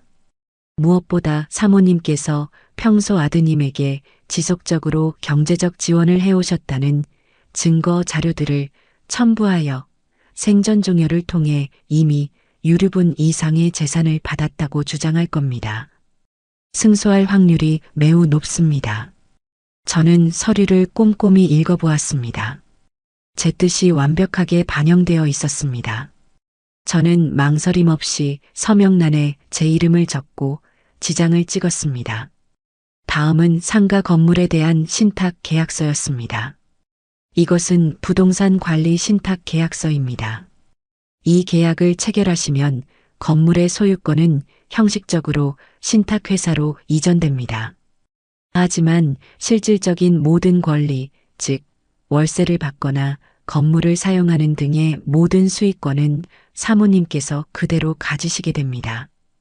가장 중요한 것은 이 신탁계약이 유지되는 동안에는 사모님의 동의 없이는 그 누구도, 심지어 사모님 본인조차도 이 건물을 임의로 처분하거나 담보로 제공할 수 없다는 것입니다. 아드님이 어떤 감언이설로 사모님을 속이려 하거나 혹은 위임장을 위조하는 등의 불법적인 행동을 하더라도 이 건물을 빼앗아갈 방법은 원천적으로 차단되는 셈입니다. 완벽한 방어막이었습니다. 저는 이 서류에도 망설임 없이 서명했습니다. 모든 법적 절차를 마치는 데는 1시간도 채 걸리지 않았습니다. 사무실을 나서며 저는 제 인생의 모든 짐을 내려놓은 듯한 가뿐함을 느꼈습니다. 이제 저는 그 어떤 외부의 위협으로부터도 안전했습니다. 제 재산도 제 남은 인생도 온전히 제 것이 된 것입니다. 집으로 돌아온 저는 가장 먼저 굳게 닫혀있던 모든 창문을 활짝 열었습니다. 신선한 공기가 집 안으로 밀려 들어오며 지난 며칠간 쌓여있던 퀴퀴하고 무거운 공기를 밀어냈습니다. 저는 오랫동안 사용하지 않았던 오디오의 전원을 켜고 제가 가장 좋아하는 클래식 음악을 크게 틀었습니다. 집 안가득 울려 퍼지는 아름다운 선율을 들으며 저는 소파에 깊숙이 몸을 묻었습니다. 아마 지금쯤 그들은 잠에서 깨어나 제가 사라진 사실을 알게 되었을 겁니다. 그리고 테이블 위에 놓인 메모지를 발견했겠지요. 제가 남긴 메모의 내용은 아주 간단했습니다. 남은 휴가 즐겁게들 보내려무나. 리조트 비용은 너희가 알아서 정산하렴. 엄마가 그 메모를 읽었을 때 그들의 표정이 어땠을지 상상하니 저도 모르게 웃음이 나왔습니다. 아마 처음에는 당황했다가 이내 분노하고 결국에는 눈앞에 닥친 수백만 원의 리조트 비용 때문에 서로를 탓하며 꼴사납게 싸우고 있겠지요. 그 모든 혼란과 다툼의 현장에 제가 없다는 사실이 저를 더없이 행복하게 만들었습니다. 저는 이제 더 이상 그들의 감정 쓰레기통이 되어줄 필요가 없었습니다. 제 인생의 운전대는 이제 온전히 제 손에 쥐어져 있었습니다. 어디로 갈지, 언제 멈출지 모든 것을 제 스스로 결정할 수 있는 완벽한 자유. 저는 그 자유를 만끽하며 앞으로 펼쳐질 제2의 인생을 조용히 그리고 설레는 마음으로 그려보기 시작했습니다. 제 예상은 한치의 오차도 없이 정확하게 들어맞았습니다. 훗날 제가 사돈 부부와 같은 동네에 살던 지인을 통해 전해 들은 이야기는 한편의 코미디나 다름없었습니다.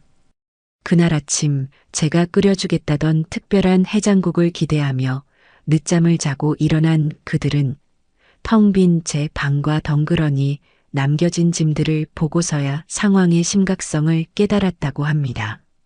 처음에는 제가 아침 산책이라도 나간 줄 알았지만 아무리 기다려도 돌아오지 않고 전화기는 꺼져 있다는 안내만 반복되자 불안감에 휩싸이기 시작했습니다.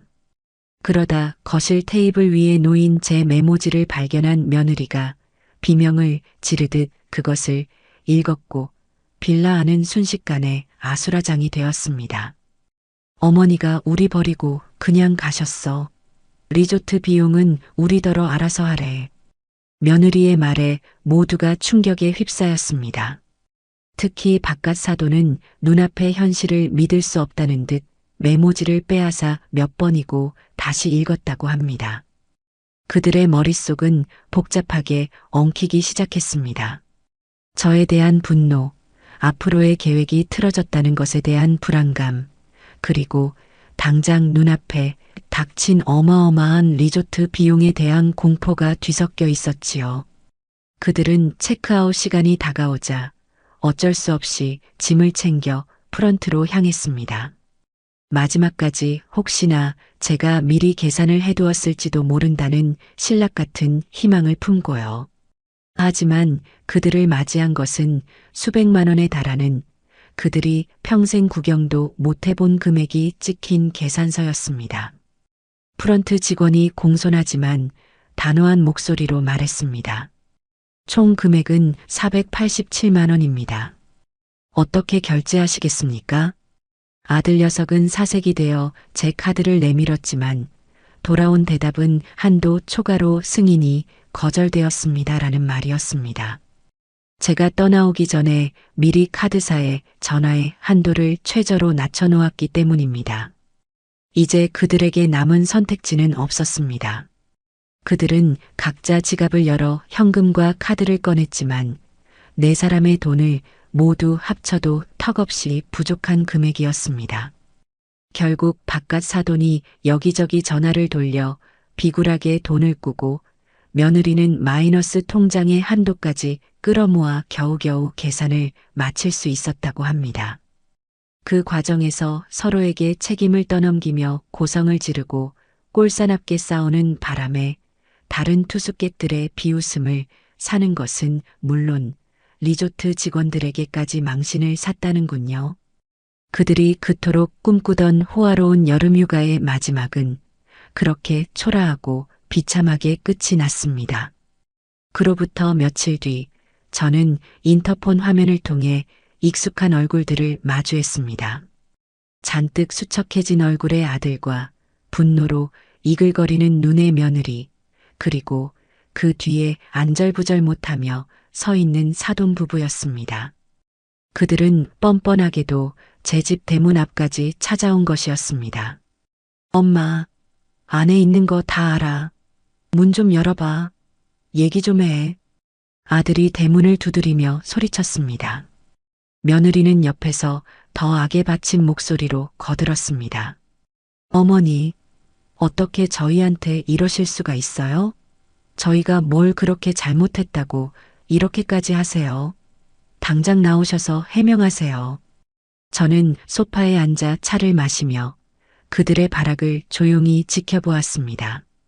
마치 텔레비전 드라마를 보는 것처럼 조금의 감정 동요도 일어나지 않았습니다. 한참을 소리치던 그들은 제가 아무런 반응이 없자 결국 인터폰을 눌렀습니다.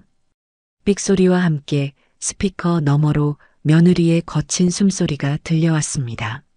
어머니, 듣고 계시죠? 문 여세요. 저는 수화기를 들었습니다. 그리고는 제 인생에서 가장 차갑고 단호한 목소리로 단 한마디만 내뱉었습니다.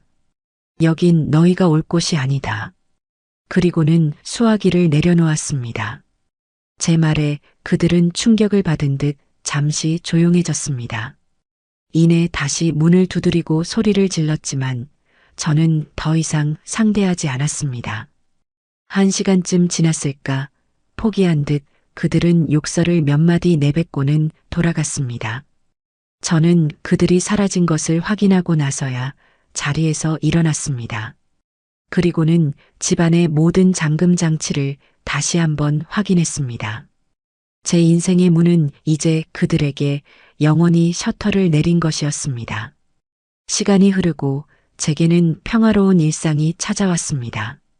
하지만 그들에게는 시련의 계절이 시작된 모양이었습니다. 제가 투자를 거절하면서 바깥 사돈의 사업은 시작도 해보기 전에 자금난에 부딪혔습니다. 그는 여기저기서 무리하게 돈을 빌려 사업을 강행했지만 애초에 기반이 부실했던 사업은 오래 버티지 못하고 결국 부도가 나고 말았습니다. 그 소식은 시장 바닥에까지 쫙 퍼졌습니다. 사돈댁은 빚더미에 올라앉았고 그들이 살던 번지르르한 아파트마저 차압당해 길거리에 나앉을 신세가 되었다는 소문이 들려왔습니다. 모든 것을 잃게 되자 며느리는 모든 책임을 아들 녀석에게 돌리기 시작했습니다. 다 너가 무능해서 엄마 돈도 못 받아온 거 아니야. 라며 매일같이 남편을 닥달하고 집안은 하루도 조용할 날이 없었다고 합니다. 결국 그들의 결혼 생활도 파탄이 났습니다. 그러던 어느 날 지인을 통해 장문의 메시지 하나가 제게 전달되었습니다. 며느리가 보낸 것이었습니다. 그 내용은 참으로 가관이었습니다. 어머니, 제가 다 잘못했어요. 그때는 제가 철이 없었어요.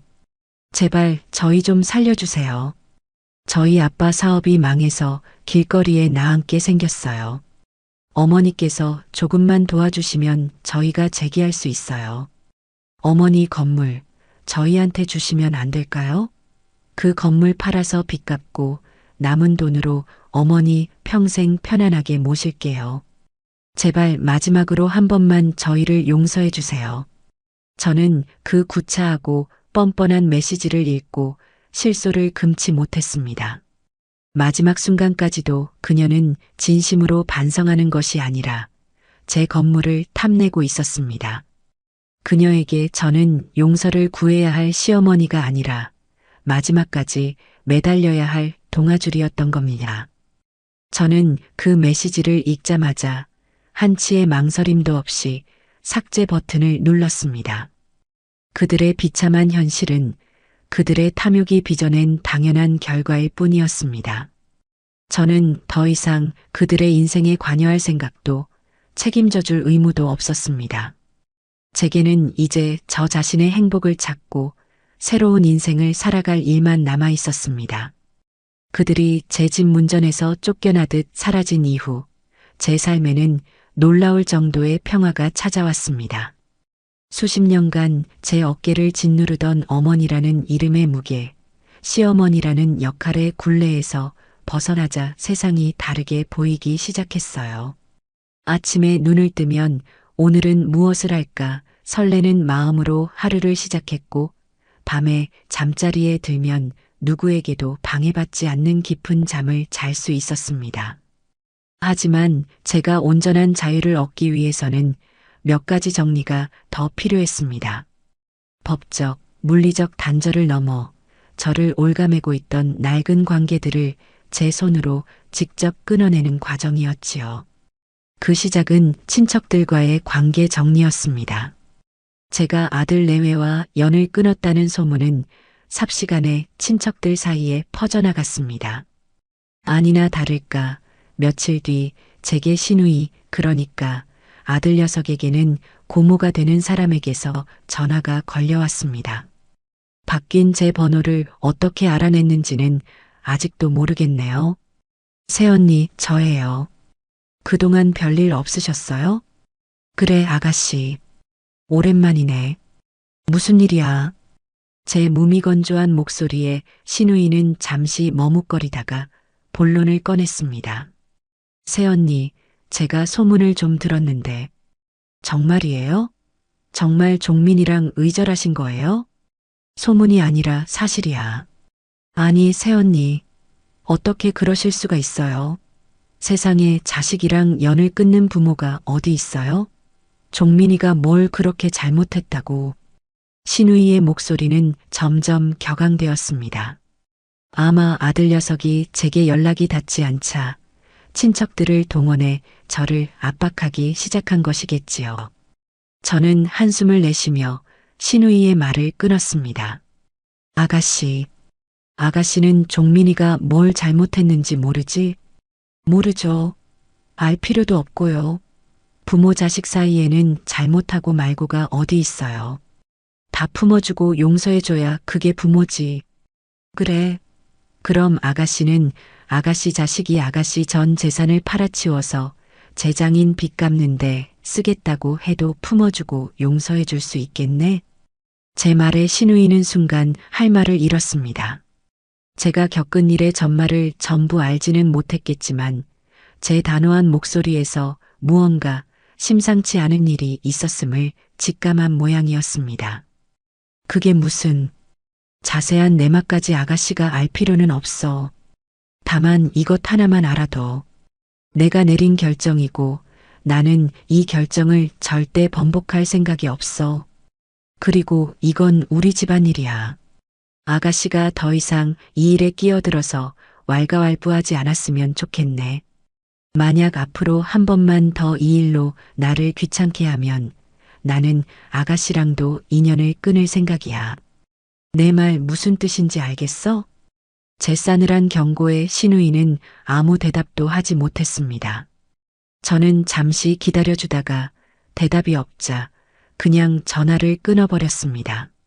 그 전화 이후 저를 찾아오거나 연락하는 친척은 아무도 없었습니다. 그들은 독한 사람이라며 제 뒤에서 수군거렸을지도 모릅니다. 하지만 상관없었습니다. 불필요한 감정 소모와 무의미한 관계에 얽매여 사느니 차라리 독한 사람으로 혼자 사는 편이 100배는 더 행복했으니까요. 인간관계를 정리하고 나니 제게는 온전히 저만을 위한 시간이 주어졌습니다. 저는 그동안 하고 싶었지만 자식을 키우고 가게를 운영하느라 엄두도 내지 못했던 일들을 하나씩 해보기로 마음먹었습니다. 그 첫 번째는 평생의 꿈이었던 세계 일주를 준비하는 것이었습니다. 물론 한 번에 전 세계를 다 돌아볼 수는 없으니 가장 가고 싶었던 곳부터 차근차근 다녀오기로 했지요. 저는 동네에서 가장 큰 여행사를 찾아갔습니다. 두꺼운 여행 책자들이 가득 꽂힌 사무실에 들어서자 젊은 시절의 설렘이 되살아나는 기분이었습니다. 상담 직원은 혼자 여행사를 찾은 제 모습을 보고는 조금 의아해했지만 이내 친절하게 저를 맞았습니다. 손님, 어디 특별히 가고 싶으신 곳이라도 있으신가요? 네, 스페인이요. 플라멘코도 직접 보고 가우디가 지은 건물들도 보고 싶어요. 젊은 시절 텔레비전에서 본 스페인의 정열적인 풍경은 제게 깊은 인상을 남겼습니다. 언젠가 꼭 한번 가보리라 다짐했지만 그 꿈은 팍팍한 현실 속에서 빛바랜 사진처럼 잊혀갔지요. 이제야 그 빛바랜 꿈을 다시 꺼내들 수 있게 된 겁니다. 직원은 제게 여러 가지 스페인 여행 상품을 보여주었습니다. 단체로 우르르 몰려다니며 정해진 코스를 도는 패키지 여행부터 자유롭게 원하는 곳을 다닐 수 있는 자유여행까지 종류도 다양했습니다. 저는 이걸로 할게요. 한 달 동안 스페인 전체를 여유롭게 돌아보는 자유여행 상품으로요. 제 선택에 직원은 조금 놀란 눈치였습니다. 제 나이의 여자 혼자, 그것도 한 달 동안 자유여행을 떠나는 것은 흔한 일이 아니었으니까요. 손님, 괜찮으시겠어요? 자유여행은 직접 길도 찾으셔야 하고 언어 문제도 있을 수 있는데요. 괜찮아요. 지금부터 배우면 되죠. 길이야 물어 가면 될 테고. 이 나이까지 식당 하나 운영하면서 산전수전 다 겪었는데 그까짓 거 하나 못하겠어요? 제 당당한 대답에 직원은 이내 미소를 지으며 고개를 끄덕였습니다. 저는 그 자리에서 바로 비행기 표와 숙소를 예약했습니다. 집으로 돌아오는 길에 서점에 들러 스페인어 회화책과 여행 가이드북도 여러 권 샀습니다. 그날부터 제 하루는 스페인으로 채워지기 시작했습니다. 아침에는 스페인어 단어를 외우고 오후에는 가이드북을 보며 여행 동선을 짰으며 저녁에는 인터넷으로 스페인 관련 다큐멘터리를 찾아보았습니다. 아들과 며느리에게 얽매여 살았던 지난 세월이 까마득하게 느껴질 만큼 하루하루가 새롭고 즐거웠습니다. 그러던 어느 날 저는 우연히 지역 신문에서 보육원 아이들을 위해 식사 봉사를 할 자원봉사자를 구한다는 작은 광고를 보게 되었습니다. 그 순간 제 머릿속에 번개처럼 스치는 생각이 있었습니다. 평생을 해온 요리. 그것은 제게 생계수단이자 고단한 노동이었지만 동시에 제가 가장 잘하고 가장 자신 있는 일이기도 했습니다. 제 재능을 좋은 곳에 쓸 수 있다면 그것 또한 새로운 삶의 큰 기쁨이 될 수 있겠다는 생각이 들었어요. 저는 망설임 없이 광고에 적힌 번호로 전화를 걸었습니다. 그리고 며칠 뒤 두근거리는 마음으로 보육원을 찾아갔습니다. 낡고 허름한 건물이었지만 그 안은 아이들의 웃음소리로 가득 차 있었습니다. 원장님은 제 이력을 듣고는 두 손을 잡으며 반가워했습니다. 어머님께서 평생 식당을 하셨다고요? 아이고, 저희에게는 정말 하늘이 내려주신 천사나 다름없으십니다. 그날부터 저는 일주일에 3번 보육원을 찾아 아이들을 위한 식사를 만들기 시작했습니다. 신선한 재료를 제 돈으로 직접 사가고 성장기 아이들의 영양을 고려해 식단을 짰습니다. 제가 만든 음식을 아이들이 맛있게 먹어줄 때마다 저는 전에 느껴보지 못했던 깊은 보람과 행복을 느꼈습니다. 아이들은 처음에는 저를 낯설어 했지만 이내 요리 할머니라 부르며 저를 따르기 시작했습니다.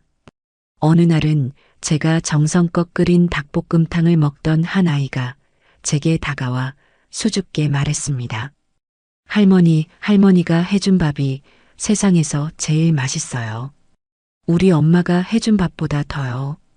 그 말을 듣는 순간 제 눈시울이 뜨거워졌습니다. 핏줄로 이어진 제 아들에게서는 단 한 번도 들어보지 못했던 말이었습니다.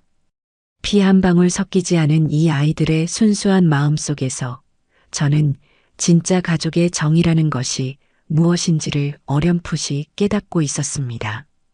제 재산을 탐내던 아들과 며느리의 가식적인 효도와는 비교할 수 없는 따뜻하고 진실된 마음이었습니다. 저는 아이들의 머리를 쓰다듬어주며 다짐했습니다. 앞으로 남은 인생, 이 아이들을 위해 그리고 나 자신을 위해 살아가겠다고. 더 이상 과거에 얽매여 슬퍼하거나 분노하지 않고 오직 현재의 행복에만 집중하며 살아가겠다고 말입니다. 그것이 바로 제가 찾은 새로운 삶의 방식이었습니다. 제가 스페인 여행 준비와 보육원 봉사활동으로 하루하루를 바쁘고 보람차게 보내고 있는 동안 아들 녀석의 세상은 빠른 속도로 무너져 내리고 있었습니다. 그 소식은 제가 거래하는 부동산의 고 사장을 통해 간간히 들려왔습니다. 고 사장은 강남 일대의 부동산 소식에 헌한 사람이었고 자연스럽게 여러 소문들을 접할 수 있었지요. 사모님, 들으셨습니까? 백서방네 결국 이혼 서류에 도장을 찍었다고 합니다. 어느 날 사무실에 들른 제게 고 사장이 조심스럽게 말을 꺼냈습니다. 저는 찻잔을 든 채 아무 말 없이 그를 쳐다보았습니다. 제 표정에 어떤 변화도 없자 그는 안심하고 말을 이었습니다. 사돈댁 사업이 완전히 망하고 빚더미에 올라앉자 며느님이 남편을 들들 볶기 시작한 모양입니다. 매일같이 너는 무능해서 처가 하나 못 살리냐. 너네 엄마한테 가서 돈이든 건물이든 당장 받아오라고 악을 썼다고 하더군요. 백서방도 처음에는 쩔쩔매다가 나중에는 지쳤는지 이 모든 게 당신네 식구들 탐욕 때문에 시작된 거 아니냐고 맞서면서 매일같이 집안이 전쟁터였다고 합니다. 눈에 선한 풍경이었습니다. 돈이라는 공동의 목표가 사라지자 그들의 관계를 지탱해주던 마지막 끈마저 끊어져 버린 것이지요. 탐욕으로 맺어진 관계의 당연한 끝이었습니다. 결국 며느님이 먼저 이혼하자고 했다더군요. 위자료랑 재산 분할을 요구했는데 백서방 명의로 된 재산이 하나도 없으니 가져갈 것도 없었겠지요. 그렇게 지저분하게 싸우다가 얼마 전에 남남이 되었다고 합니다. 며느님은 지금 빚쟁이들을 피해 친척 집을 전전하고 있다는 소문도 들리고요. 저는 잠자코 차만 마셨습니다. 그들의 파국적인 결말에 대해 저는 어떤 감정도 느끼지 않았습니다. 슬픔도 분노도 심지어 통쾌함도 아니었습니다. 그저 올 것이 왔구나 하는 담담한 마음뿐이었습니다. 그것은 제가 내린 심판이 아니라 그들 스스로가 선택한 결과였으니까요. 그 후로도 몇 달의 시간이 흘렀습니다. 아들에 대한 소식은 더 이상 들려오지 않았습니다. 저 역시 굳이 궁금해하지 않았습니다. 제 인생에서 완전히 지워버린 이름이었으니까요. 스페인으로 떠날 날은 점점 다가오고 있었고 제 마음은 온통 낯선 나라에 대한 기대감으로 부풀어 있었습니다. 그러던 어느 날 저녁이었습니다. 모르는 번호로 장문의 문자 메시지 한 통이 도착했습니다. 스팸 문자려니 하고 지워버리려는데 문장의 첫머리에 쓰인 어머니라는 단어가 제 손가락을 멈추게 했습니다. 심장이 쿵 하고 내려앉는 기분이었습니다. 아들이었습니다. 어머니, 저 종민이에요. 이 번호는 친구 휴대폰을 빌려서 보내는 거예요. 어머니께서 번호를 바꾸셨을 것 같아서요. 잘 지내시는지 궁금합니다. 저는 잠시 숨을 골랐습니다. 그리고는 천천히 스크롤을 내려 나머지 내용을 읽어 내려갔습니다. 그것은 한 남자의 처절한 자기 고백이자 뒤늦은 후회의 기록이었습니다. 어머니, 제가 정말 잘못했습니다. 세상에 둘도 없는 멍청하고 어리석은 놈이었습니다. 이혼하고 혼자가 되고 나니 이제야 모든 것이 보입니다. 제가 얼마나 제정신이 아니었는지, 어머니께 얼마나 큰 상처를 드렸는지 이제야 뼈저리게 깨닫고 있습니다.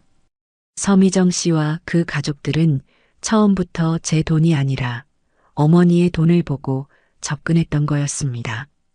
저는 그들의 감언이설에 눈이 멀어, 제 욕심에 눈이 멀어, 제 평생의 가장 큰 버팀목이었던 어머니를 헌신짝처럼 내버렸습니다. 용서받지 못할 죄를 지었습니다. 문자는 계속 이어졌습니다. 그는 이혼 후 회사도 그만두고 작은 원룸에서 폐인처럼 살고 있다고 했습니다. 매일 밤 술로 지새우며 후회와 자책 속에서 살고 있다는 말도 적혀 있었습니다. 어머니, 염치 없는 부탁인 줄 압니다. 하지만 단 한 번만, 마지막으로 딱 한 번만이라도 어머니 얼굴을 뵙고 싶습니다. 뵙고 무릎 꿇고 사죄드리고 싶습니다. 다시 아들로 받아달라는 말은 하지 않겠습니다. 그저 제 어리석음을 용서받고 사람답게 살고 싶을 뿐입니다. 제발 한 번만 기회를 주십시오, 어머니. 문자의 마지막은 눈물 자국이라도 번진 듯 흐릿했습니다. 저는 휴대폰을 내려놓고 창밖을 바라보았습니다.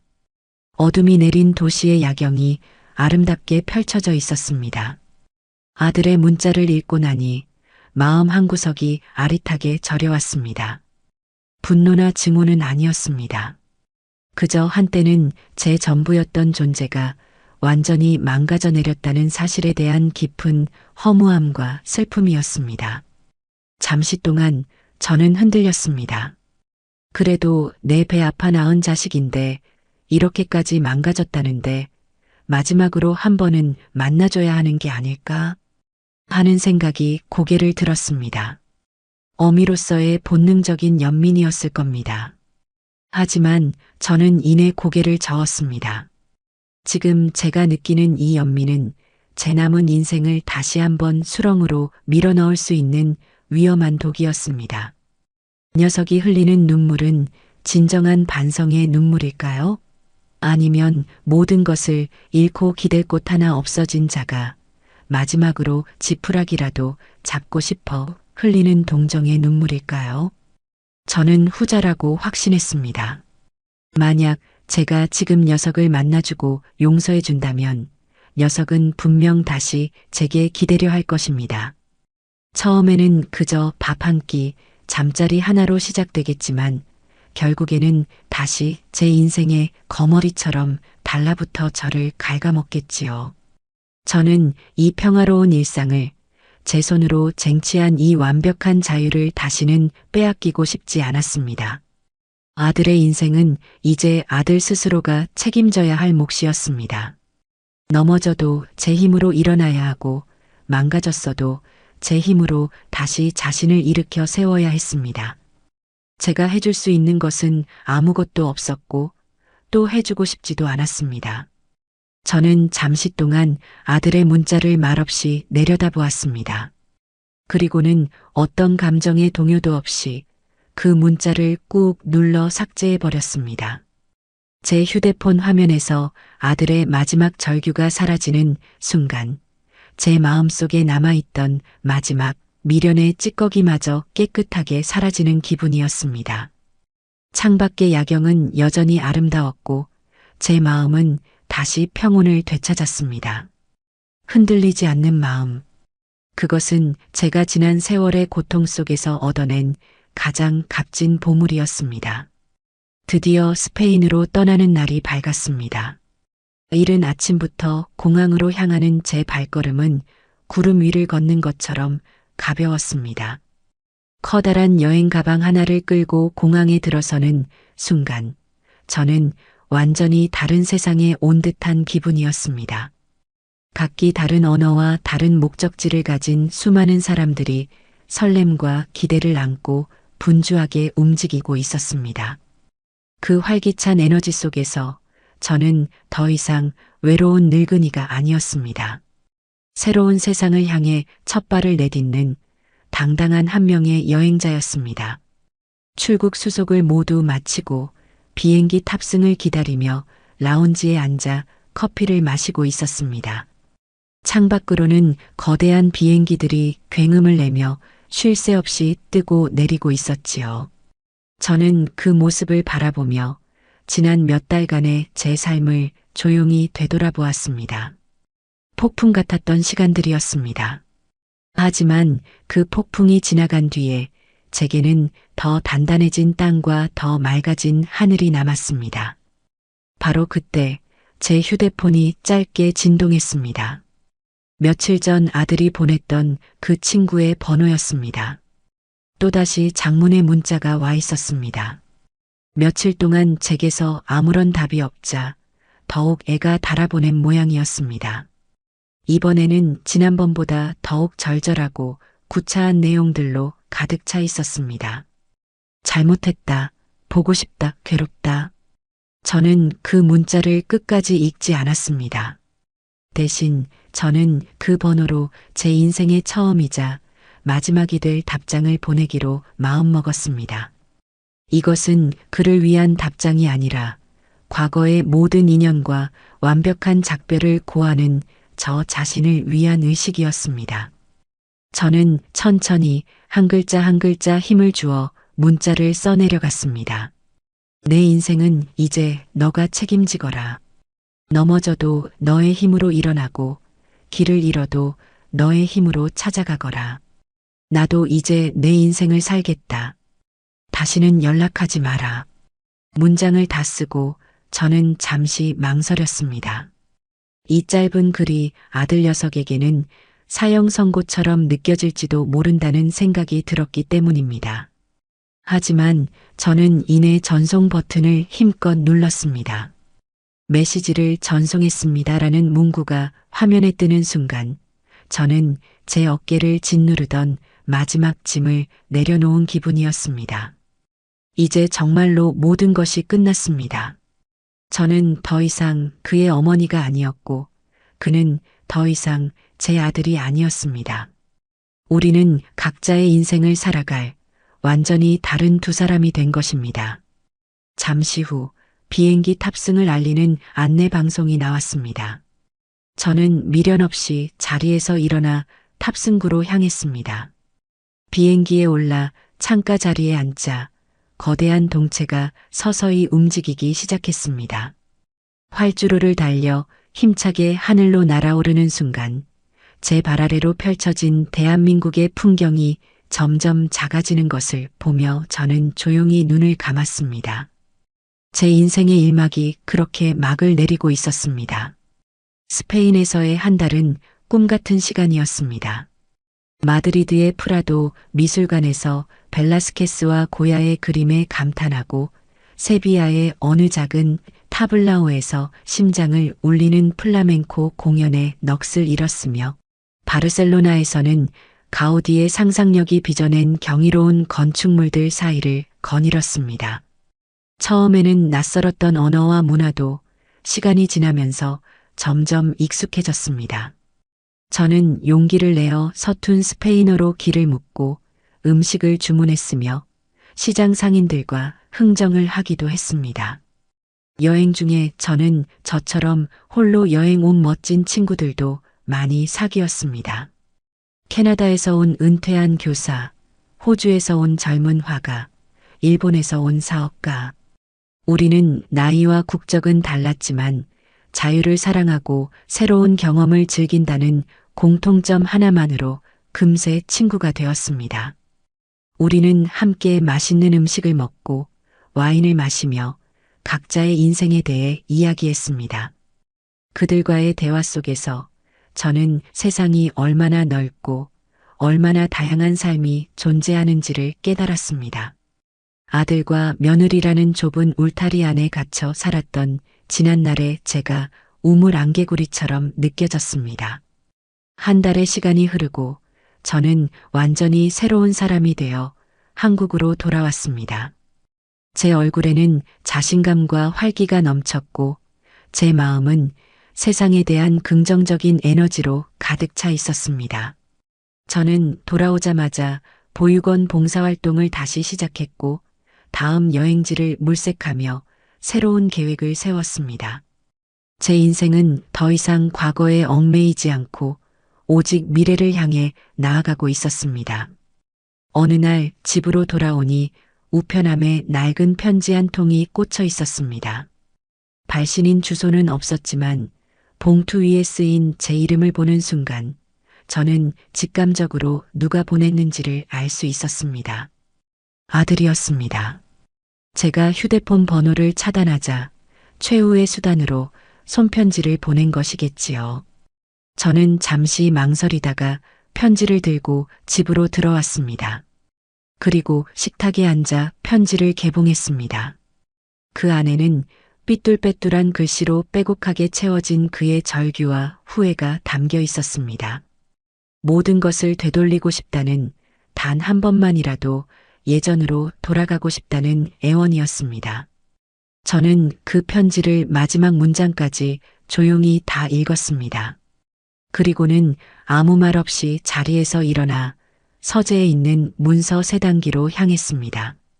저는 조금의 망설임도 없이 아들의 편지를 세단기 입구에 밀어 넣었습니다. 위잉 하는 기계음과 함께 그의 절절한 후회가 담긴 편지는 순식간에 가늘고 긴 종이 조각이 되어 제 눈앞에서 사라졌습니다. 저는 잘게 조각난 종이들을 쓰레기통에 털어넣고 창가로 가 제가 아끼는 화초에 물을 주었습니다. 창밖으로는 따스한 가을 햇살이 쏟아져 내리고 있어요. 저는 향긋한 국화차를 한 잔 타서 의자에 앉아 그 햇살을 온몸으로 느꼈습니다. 더 이상 제 마음속에는 어떤 분노도 슬픔도 미련도 남아있지 않습니다. 오직 평온함과 자유, 그리고 앞으로 펼쳐질 제 인생에 대한 설렘만이 가득합니다.